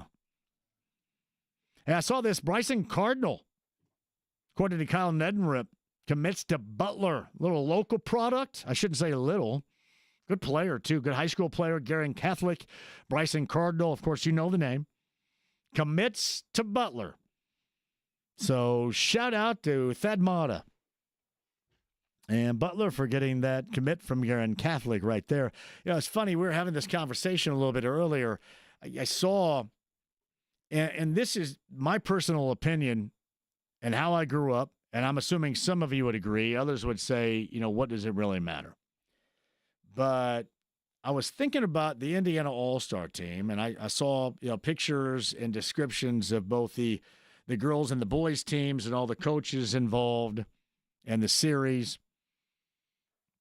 And I was thinking, like the Sicily kid from Heritage Hills, I think about him in terms of, you know, what, and I'm sure he's still going to be well thought of in Southern Indiana, but just how different it is when you don't close out your career and, man, leave that legacy at your high school or in your area behind. You know what I mean? How difficult that would be? For me, at least. I would always want to leave that significant legacy behind. Now, you go someplace else. What is it, Monteverde? Is that where he went? You go someplace else. And I don't know if money's involved. I'm assuming so. But you go someplace else to, in your opinion, better prep you for what's to come. But I just think you look back on that, ultimately, maybe you don't. But I would look back on that and go, man, what did you miss out on leaving your legacy behind? And what it might be at Heritage Hills, what it might be in Southern Indiana, what it might be. That has always been incredibly important to me. Whereas, yeah, I'm sure. I'll give you a great example. Like Braylon Mullins, the legacy is leaving behind at Greenfield Central. That's something he's always going to have. And it seems to be, because he could have gone anywhere, something that was significantly important to him. That's something that I would never want to miss out. And I know that we see a lot of this in this era. I mean, Harrelson from Fishers, and you all end up going basically collegially to the same spot. But I would also say that you all end up getting noticed at the same level wherever the hell you are. Nobody's really getting skipped over if they're that legit at that moment. Somebody's going to find you. Somebody's going to see something in you. But it just kind of seems like that legacy in high school or in that area is going to be easily forgotten. Whereas with Braylon Mullins, that's like legendary stuff right there in Greenfield. And I think that's awesome. That would always be first on my list. Yeah, I mentioned this before. I mean, hell, when I grew up, I had no idea. I thought that winning the sectional, which we never did, was like the pinnacle of winning. Well, that was the most important thing. Braylon Mullins is going to have that legacy at Greenfield Central absolutely forever. Now we'll see where everything goes for all these players from here. And they all have reasons. But I would always want that particular legacy, especially that bond that would never leave and solidified forever So interesting, really talented Indiana All-Star team on both sides with the boys and the girls, to say the least. Quick break, we'll come back. Mike Chappell coming up at the top of the hour. The Colts schedule was released, and it would be much better next time without all the bull crap that came along with it this time. Don't get Pete Ward up in the middle of the night to have to put together a press release apology. Just next time, give us a schedule refrigerator magnet and call it a day. Mike Chappell's next.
With JMV. Yippee-ki-yay, Mr. Falcon. 93.5 and 107.5. The Fan. Bachman Turner Overdrive right there. James, thank you very much. Twin Peaks Greenwood tomorrow. Who's with me? The official kickoff of what is going to be a great week, even though it's going into the weekend. So Twin Peaks Greenwood coming up tomorrow. The shop in Broad Ripple, that brand new JMV Sucks Carb Day shirt is available there right now. Broad Ripple, the shop. Get it? And here's what I want you to do. I want you to get one and then make sure you take a picture of it and send it to me on X or any other social media platforms. Like, some of you dorks, I think, get on Instagram all the time. Get on that and put it on that. I can't navigate Instagram for nothing. So maybe I'm the dork. But I want to see a picture of you, and officially the Carb Day shirts will go on sale on Carb Day as well. The merchandise trailer for the shop out at IMS. But right now you can get it in Go get it in Broad Ripple. Stat. And send me a picture of that bad boy, too. I want to see you. Rock it. Stankovitz a little bit earlier. Denary a little bit earlier. Roadshow tomorrow. Boylan, Wells, and as Larry Bird once famously said, stuff like yet. On the Andy Moore Automotive Group hotline from CBS 4 and Fox 59, staked out in Beech Grove, Indiana right now. It is Mike Chappell. So the moral of the story is, next time, just give us a refrigerator magnet. Yeah, I tell you, one thing is, I have a difficult time criticizing people for mistakes because I make more than my share. But that's just, it's an unforced error, and I'm sure it was taken care of internally. And it for like one day it just brought unnecessary attention to the franchise. And no, but you're right. Some of these are really cool. Some of the things that the teams put out are cool. But this one was dorky from the start. I'm not a Minecraft guy anyway. It's funny when this was put out there, I looked at some other ones, and the one like that the Buffalo Bills put out, that was cool. I don't know if you've seen that. If you haven't seen it, dial it up. It's really, really good. Well, I think they do some copy work from the Buffalo Bills. I think they see their stuff and fire up some of their ideas before. So, but they've had good things in the past. There's no doubt they have, and they get some access that others don't have too. This one just didn't work. And I'm sure it was taken again. Yeah, I'm sure. What's always hard is how did it get out there initially anyway? I don't. Somebody should have had the last set of eyes on it and said, "Yeah, Terry Kill. We don't need to have that shade thrown at him." But the licensing snafu, that's something that somebody should have also looked in. Hey, it was a mistake, unforced error, and unfortunately it became a bigger deal when they deleted it and offered an apology.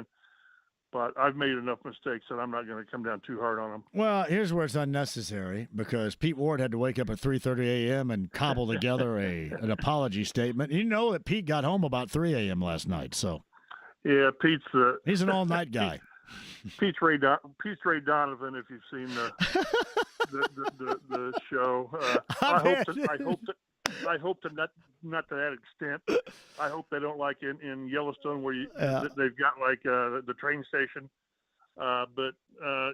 It's somebody's got to clean up messes. It's like that guy when the circus leaves and there's that guy cleaning up after the elephant walks away. So Pete had his push broom out early this morning, I guess, is what we're saying. Right? And again, teams, you make mistakes and you move on. And tomorrow, this will be a non-story. And it's just the schedule release is such a big deal. The NFL, they're unbelievable at marketing and making the schedule release, for crying out loud, a big deal. And then not only that, they put out games in advance on Monday and Tuesday. They're masters.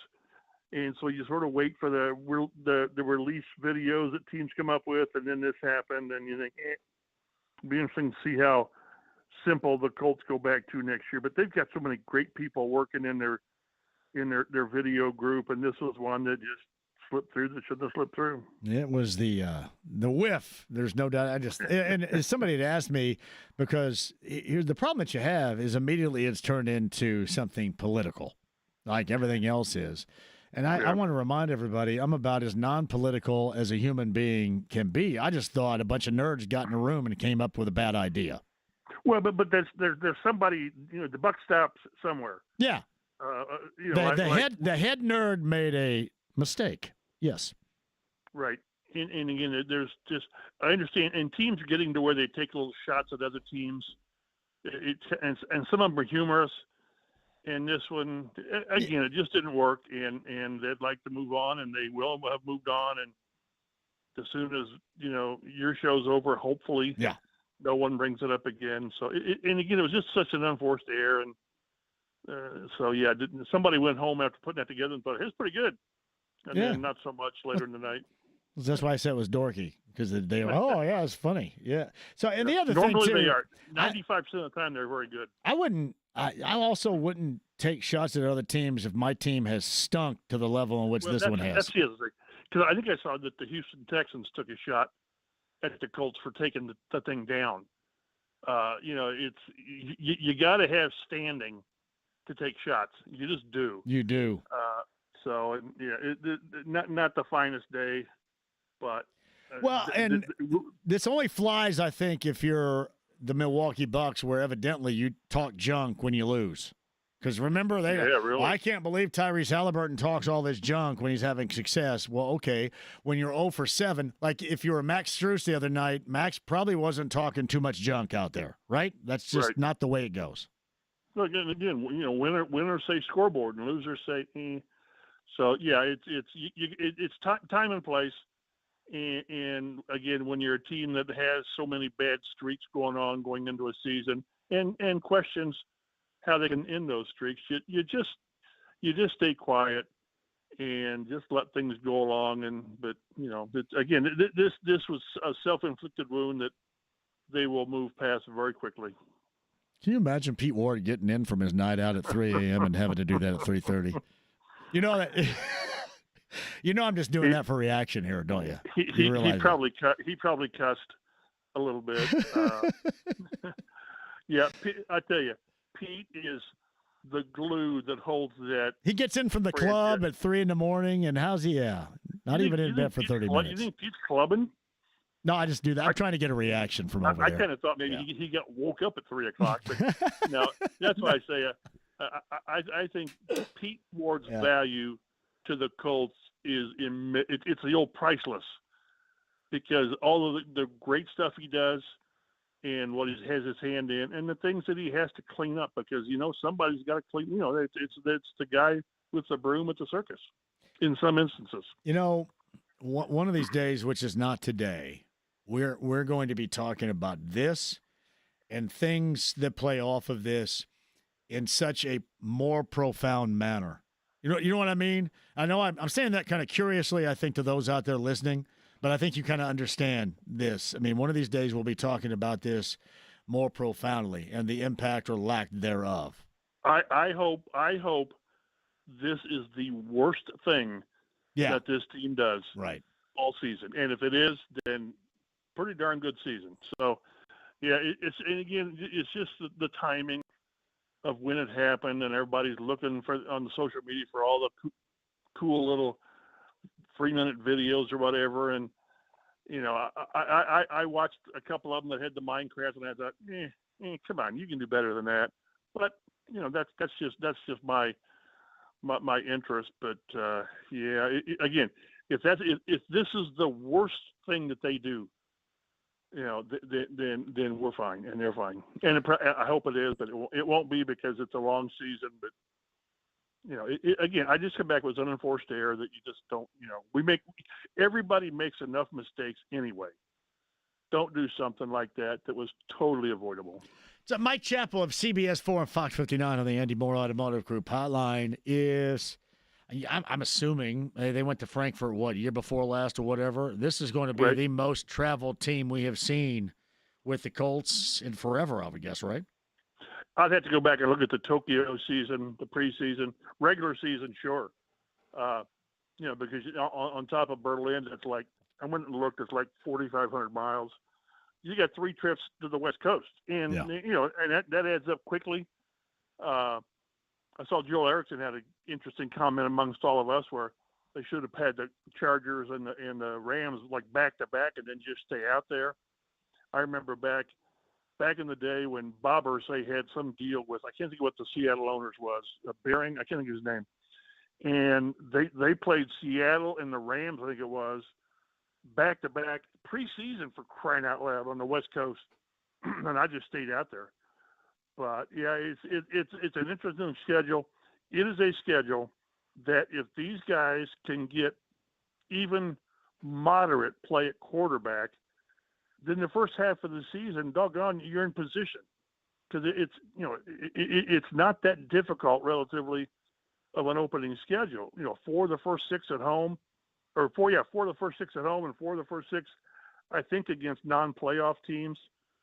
Of course, every other team is looking at the Colts like, hey, we get the Colts on the schedule, so it works both ways. But if they get decent quarterback play from either Richardson or Jones, hopefully Richardson, then this schedule is conducive to a good start, because it does get much tougher second half of the season. Yeah.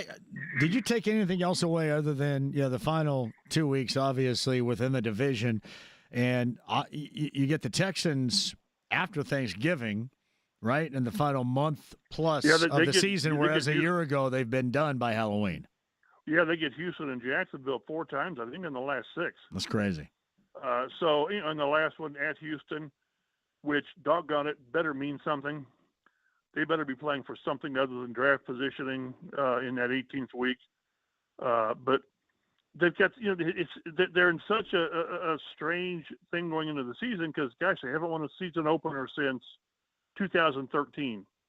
They haven't won in Jacksonville since 2015 or whatever it was. So they haven't won the AFC South since 2014. So until they get back to where they're competing for the division or make a wild card, then they're in that area of what are you? And that's one thing that's kind of interesting with this schedule, is early on they play teams like themselves that are sort of right there: Miami, Denver, Tennessee, Las Vegas, Arizona, Tennessee again, Pittsburgh. Who knows what Pittsburgh's got? Atlanta. But, that's the first half of the season. So again, take advantage of it, which a lot of times they haven't done. Those first 2 games at home, that's right there for you. It gives you a chance to do something. Denver's a playoff team last year, and if Jonathan Taylor doesn't drop the football, the Colts are almost likely in the playoffs, and Denver's not. So that's how close. There's probably 6 or 7 teams that are really, really good and have separated themselves, and the rest are just trying to find their way. And this schedule allows the Colts to do that if they come out and play well, especially at the quarterback. It's still a quarterback's league. It just is. And if they get quarterback play, they've got a good running game. The offensive line should be decent. The defense should be better. So it's there for them, but it's on them. They've got to come out and do it, because talk is cheap and all that. So hopefully they play well and they get off to a good start, because the fan base is, it's getting angry. It's getting frustrated, and that's not what you want.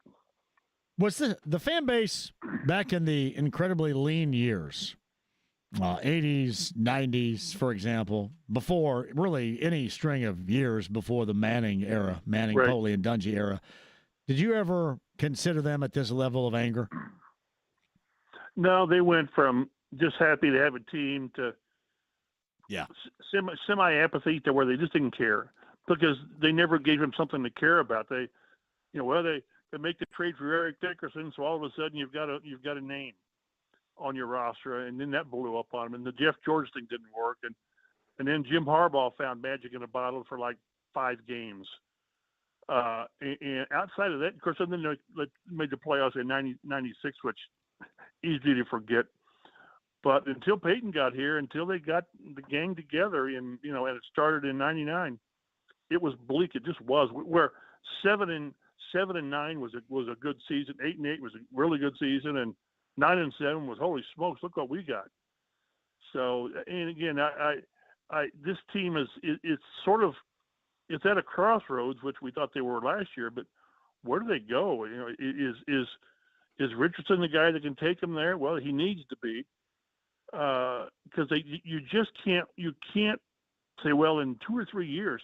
Well, in 2 or 3 years, Jonathan Taylor's probably not going to be here. Michael Pittman might not be here. Quentin's going to be 2 or 3 years older. So, as we've talked about, when you keep waiting for the quarterback position to stabilize, the rest of your team gets older.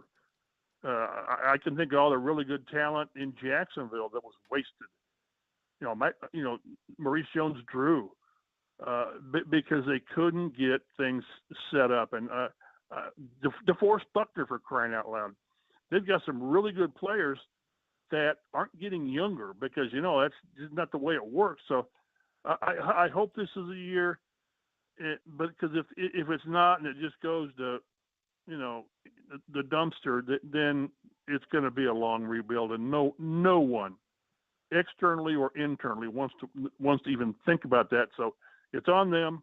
They've got a lot of the pieces in place, so it's on them to step up and do it. Well, they sure don't have a quarterback anywhere near this 2025 schedule picture backdrop here. Yeah, I know. I know all teams don't do it this way, but it's always kind of interesting to me when you have a team that does not in any shape or form promote your quarterback. I guess you can't. Which you one can't. Which one are you going to promote? Them both. Yeah, I guess. Right. No, perfectly. And I think that there is kind of an underlying factor as to where everybody is right now, and also to the anger with the fan base that you just described. Well, and again, that's why so much I think rides on Richardson, and I hope when we actually see him out there playing, in OTAs and mini camp and in training camp, that you just see a different player. Because everything that we get in the off season, whether it's in Chris Ballard or Shane Steichen or even Richardson, everyone says the right things because that's what you believe right now. But until he gets out there and he does it day after day, week after week, then you just don't know. Again, we were talking on our podcast today that this is a really good opening schedule, like we talked about, but only if the quarterback plays well. You can't have inefficient quarterback play even against bad teams and do anything. So I'm curious how it goes. I'm cautiously optimistic, probably bordering on pessimistic because of the sample size I've seen with Richardson. But for the health of the franchise, he needs to be the guy. So Mike Chappell of CBS 4 and Fox 59 on the Andy Moore Automotive Group hotline. So 4 of their first 6 at home all the way up through October the 12th. What is the record for the roof and window being open for Colts home games? Of those 4 games, probably 50-50. Wait, do you have a record in a season? Do you know for the number of times the roof and windows open? I could ask me next week, and I'll be an idiot and look it up. Can you look that up? Is that information readily available? It's probably in the media guide. And then you get funky where you get the window open and the roof closed. And all call that Pete stuff. Ward really quick. I'm going to have James call Pete Ward because he's probably asleep. Wait till 2 he's o'clock late. in the morning. Wait till 2 o'clock in the morning to call Pete. I know. Hey, and again, it's an issue that they bring up by having a retractable roof. So no, I was kind of curious because this does. I mean, other than the heat and humidity, I will say this too. I think had the benches not for whatever reason been placed, the Colts benches directly in the sun, I think it would have been open a lot more even on those hot sunny days. If you know what I mean? Yeah, and again, the one thing with the way the field is, if I'm not mistaken, it can't be open if there's even a chance of rain because there's no drainage. There's no doubt. Yeah, it's not whatever you want to call it, sloped or whatever, even slightly. So it was, it's really cool when it's open. Now it makes for bad TV because the shadows make it hard to watch TV. But it is kind of cool, unless you're probably a place kicker on a windy day when the wind does get in there. But it's kind of cool to have. But I bet they're 30% roof open, maybe, and that's probably high since it's opened. I got to have somebody set a Vegas over under on the number of times in one season the roof has been open, and maybe if it was 3, I'd probably take the under. Probably. Like I think I saw the over/under on wins. Is it 7.5? Yeah. They're in no man's land again, according to Vegas, Mike. Which is a good number to have, because they either win 10 or they win 6. It's kind of like there's no in between. Yeah. So we'll know where at the end of September if this is a team that's going to do something, or a team that's just kind of try to find its way all season. Because it does get tougher when you start playing Patrick Mahomes and C.J. Stroud and Sam Darnold and Brock Purdy and Trevor Lawrence twice, although who the hell knows what he's going to be. But take care of business early, because it's going to be tougher late. All right, James has information for us. Mike, James, go ahead. So according to Microsoft Bing, and I have not been able to verify this, but according to Microsoft Bing, the roof has been open for 28.6% of the team's regular season home games since the stadium opened. Did you get the approval from Microsoft to use that stat or not? Hey, Mike, I did have a question in closing here. Okay. Why when Bill Polian first submitted the architectural design of Lucas Oil Stadium, why did it include the Colts in the sunlight for those 1 o'clock games? I know why it included the media 6 stories above the playing surface, but why the sunlight on the home team? I don't know. I remember how when they used to go to Miami, maybe they still do, and in the first couple of months of the season, and they always had the Colts facing the sun on the sun side. I don't know. That's a question that I've never thought a lot about, and since I don't think a lot about it, I've never asked. I always loved it when the ball boys had to hold the drywall over the bench on the guys. I know. Well, if you're on the other side of the field, They were really lucky, though, because all you have to do is run right across the street to Job Site Supply and grab some drywall and come back and hold it over the guys on the bench. See? Yeah. Maybe that's why they weren't concerned. They could go get drywall. Very, very easy right there. It is. Hey, what are you writing about here? I'm going to do something tomorrow on Riley Leonard. I don't think he'll be much of a factor, but he's a good kid. I reached out to Phillip Rivers, and he's hard to get him. This is a busy week for him with like some graduations, and he had his son at NC State for a visit or whatever. But I think Riley Leonard's pretty interesting. And then next week we get back with the veterans, and we'll get to start talking about guys who, for the most part, are going to make a difference this coming year. Mike, I believe that they will break the single-season record for amount of times the roof and window is open in the first month plus of the season. I think of the four home, probably 4. I'm going to say they're going to go 4 for 4. I think it's going to be open all 4 home games, week 1, 2, 5, and 6. Not a chance. $5. $5, buddy. Yeah, here's what I'll do. Because somebody just asked, I'll mow your property across from the church there, according to Matkins here. No. How about my rental property? Yeah, I'll mow your rental property. But I have to use your gas in your mower because I'm not dragging my ass over there to do that. You can do that. I've got to do that Saturday. It's been 2 weeks, so I'm sure it's a little bit higher than it should be. But Yeah, I'll do it. I have no. So, and by the way, Madkin says, has anyone mowed the church across from Chap's house, or is it still it like looks an like Amazon? Crap too. My wife's been on people, and it looks like crap. So if somebody wants to be really civic minded, come over. 9th and Alton, southwest side. You can tell it's the one with the 2-foot grass. Yeah.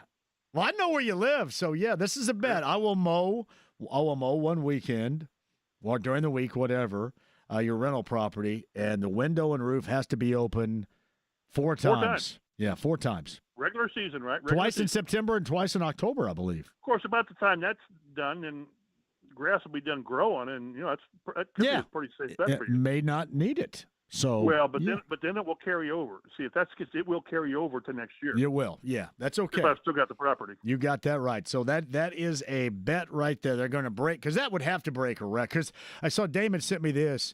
The roof has been open for 39 of the team's 130 regular season games, and as James had mentioned, 29.2%.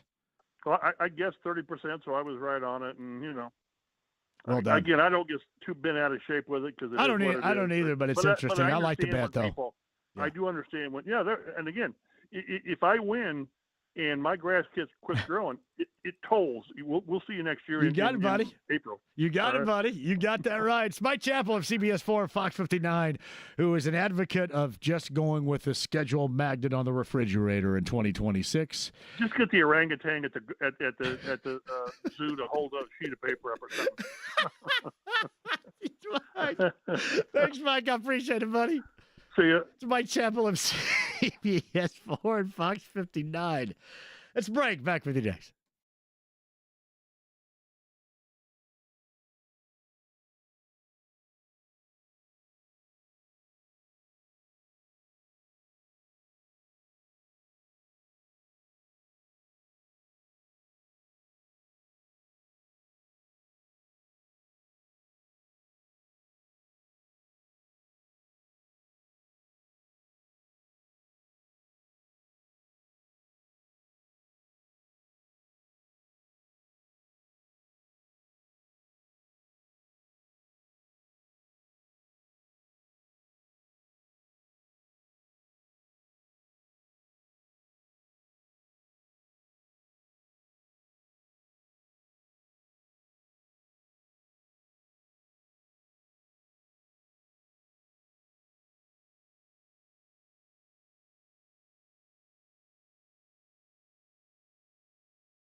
With JMV. Hans, Bobby, I'm your white knight. 93.5 and 107.5. The Fan. Carb Day 2025 is a week from tomorrow. We're staked out at Pagoda Plaza for the show. We'll also be watching Bret Michaels and the All-American Rejects perform. Of course, that is Carb Day. About 2 passes right now at 239-1070. 239-1070. 2 passes right now for Carb Day 2025. Do that right now. Tickets available, IMS.com for you, too. Yeah, Pagoda Plaza, as I mentioned, coming up a week from tomorrow. Hey, tomorrow's show, by the way, is going to be at Twin Peaks down in Greenwood. Would absolutely love to see you there. Twin Peaks in Greenwood tomorrow. Shout out to Darnell. I saw Darnell. I saw Damon. That's the shop in Broad Ripple getting the latest creation from Brian and Alex. The JMV Sucks Carb Day Wardrobe. The T-shirt is badass. I want you to get it where it's on sale in Broad Ripple right now, and then I want you to send me so I can send it back out. A picture of you rocking that bad boy. Well done, D. Well done, Damon. Outstanding. Hey, JMV, this is from Joey T. Pretty fitting. Tyrese put up 31 Tuesday, right? Regarding hashtag Miller moments. Pacers awaiting still an opponent coming up in the Eastern Conference Finals. It will officially get underway with Game 1. That is next Wednesday. Game 6 in New York with the Knicks, a home opportunity at the Garden to close out the Celtics coming up tomorrow night. Yeah, last night the Celtics, as I mentioned a little bit earlier, you saw a little bit of Celtic pride, did you not? In that win in Game 5 over the Knicks, but the Knicks yet another opportunity. That is coming up tomorrow night. Tonight, a chance for the Thunder on the road, 3-2, and their best of 7 as Denver tries to stay alive. How about Nikola Jokic, 29-6, 12-7, 10-2. Includes a 42-pointer last time out. A really good game, 8:30 later on tonight. That's on ESPN with the Thunder and the Nuggets as Minnesota now in with a win last night over Golden State, awaiting the winner of this. And again, OKC with a road chance in Denver to do that coming up later on tonight. Got all that coming up for you tomorrow. Hey, by the way, too, afternoon baseball, hallelujah, Reds fans. You beat the White Sox finally. 7-1 was the final. Nick Martinez gets the win. And the last 2 nights, been kind of typical Reds stuff. Yeah, so Benson goes yard for the Reds. De La Cruz, number 8 on the season for Ellie. And I mentioned Martinez goes 7. Yeah, Reds finally get a win over the White Sox. Begging for a win over the White Sox is what we're doing here. Other afternoon baseball, Braves 5-2 over the Nationals, and the Twins blank the Orioles, the final 4-0. Top of 9, Rays 8, Blue Jays 3 in Toronto, and the other 2 coming up later on tonight, the Astros and the Rangers. And the Dodgers hosting the Athletics at Chavez Ravine. Cubs and White Sox start a series at Wrigley coming up tomorrow afternoon at 2:20. The Reds still at home versus Cleveland. The Guardians of the Reds tomorrow evening at 6:40. And the 24-20 Cardinals I-70 series going interleague style with the Kansas City Royals. Hey, by the way, too, over the weekend, so I go for Mother's Day down to my mom's. I found 3, and I'll get all these. I got to get them all dry cleaned. 3 old school starters jackets. Remember starter jackets? 2 of the Royals and 1 of the Bears. They look awesome, too. Remember how great they were? Yeah, for example, that's what the players would wear in the dugout when it was cold. Seriously, I look like the late, great Dick Hauser running out to the pitcher's mound, rocking that Royals jacket. It looks great. But I'll get those bad boys dry cleaned up, and rock them when the temperatures aren't in the upper 80s to 90. But, man, they are awesome. The old-school starter stuff is great. 239-1070 is that number. Mike is in Brooklyn, New York. Hello, Mike. How are you? JMV, what's up, man? We calling about the schedule release, I'm assuming, today, right? Yeah, it's kind of a non-issue It issue, is. but it's just typical that these guys can have a controversy on a schedule release, taunting an opponent. When you haven't won a home opener in how many years now? 9, 10? I forgot how many it was. What is it? 20? What did Mike say? 2015? 13 or 14? 2013, maybe. 2013. Yeah. I remember I was in Vegas for that game, and I was watching it on like a small. They were playing the Raiders. I know they beat the Raiders, and the kid Pryor was the quarterback that they turned into a wide receiver. Yeah, Terrell Pryor, exactly. Good call. Yeah. So they have a controversy on that. Schedule releases. It doesn't really matter. When you're playing these teams, you never know how it's going to work out. No, you don't even know who your quarterback is going to be, Mike, right now. So, yeah. That's the whole thing. I caught a ballad on Rich Eisen's show a couple of weeks back there, and he was the typical thing of ballad. He's talking about, well, you gotta nowadays we want instant results, and you gotta have patience, with these guys, and competition is a good thing. We gotta have competition, and I'm like, yeah, okay, that's great, all great points. Yeah, but here's the problem: you are the ones that threw him in. Yeah. These are the ones that threw him in and gave him the job without any competition. I think 9 years, there's a reason for people to be impatient by now.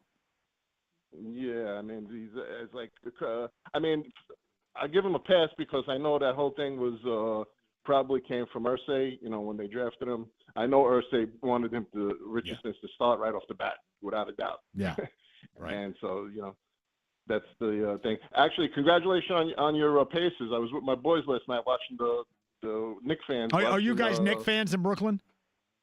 My boys are me. Full disclosure, I'm kind of like a New York fan. I pulled for everybody. I'm just like a casual fan. My only allegiance is to the Colts. Okay, so, I got you. Well, that's cool, man. But I'm rooting for I'm kind of rooting for the Knicks. But the Pacers, I think the Pacers got a better team. I told them last night, you better do like the Pacers did. Don't play around. Don't give them life. Close it out tonight. And it didn't work out. So yeah, now they get it back home tomorrow night, and we'll see what they can do. I was absolutely floored when Brunson fouled out with 7 minutes to go in the fourth quarter last night. Oh yeah, we were. I was like, we were sitting there. I was like, did that even happen? No doubt. And then I was like, he's challenging that. Well, I kind of understood the Thibodeau challenge because he's your guy, and what the hell at that point, down so much, you might as well. But damn. I didn't believe they blew the whistle on him 6 times, above all else. But at that moment of the game, I was shocked. And it was a foul. There's no doubt. It was his 6th foul, and it was a legitimate call as it was upheld. Yeah. I was trying to keep. I was saying, hey, listen, when they went down by 20, I was saying, hey, listen, you got them right where you want them now. They're down by 20. This is where he's going to make you move. And the Celtics weren't making their threes. I was saying they were just chucking up threes.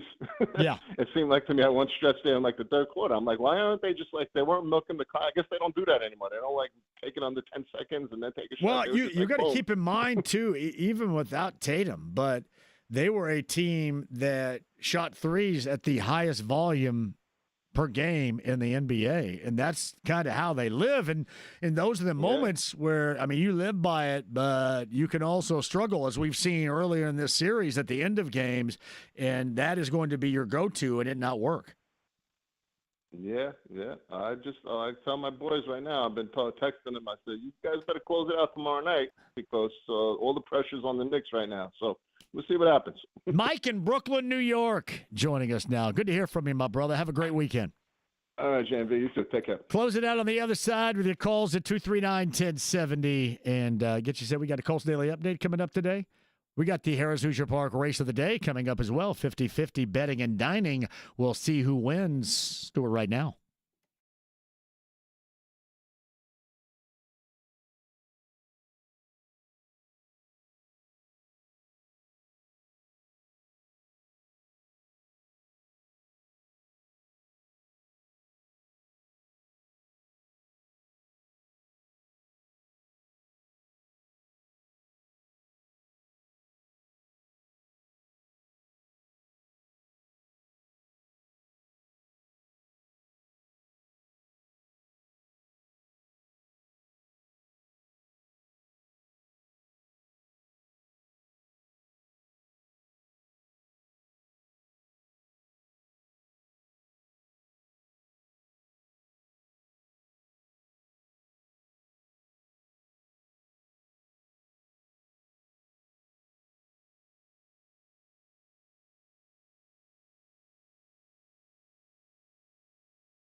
The Fan. Hey, Matt. 50-50 Harrah's Hoosier Park Racing and Casino. How about that? Betting and dining. JN Captain of the Night. That's not like Dublé and Captain of the Heart. A late 80s yacht rock classic right there. But no, JN Captain of the Night paid $5.20 on a $2 bet. $2 exacta was $11. 50-cent trifecta. 10-6-0. You know we do this, 3 days a week? Yeah, Wednesday through Friday as of right now. We will indulge you even more as we get further into the summertime, but they do the standardbred horse racing. My man Tony Renz and the gang up at Harrah's Hoosier Park Racing and Casino in Anderson. That's going to be going on through November, and you know this to be true. What an outstanding place to be a part of. Love my friends in Anderson. Love you, Madison County. Do it again tomorrow to close out the week.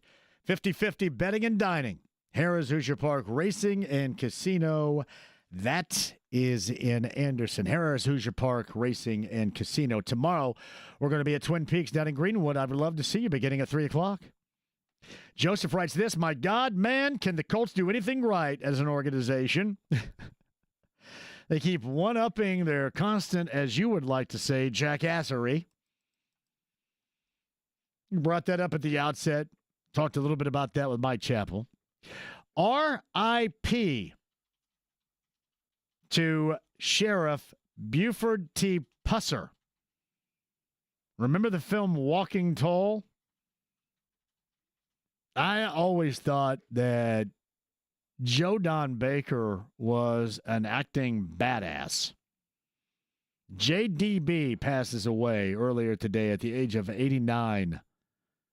I believe, catch me if I'm wrong, for those of you that love the 84 classic Fletch with Chevy Chase, did he not play the role of Mitchell?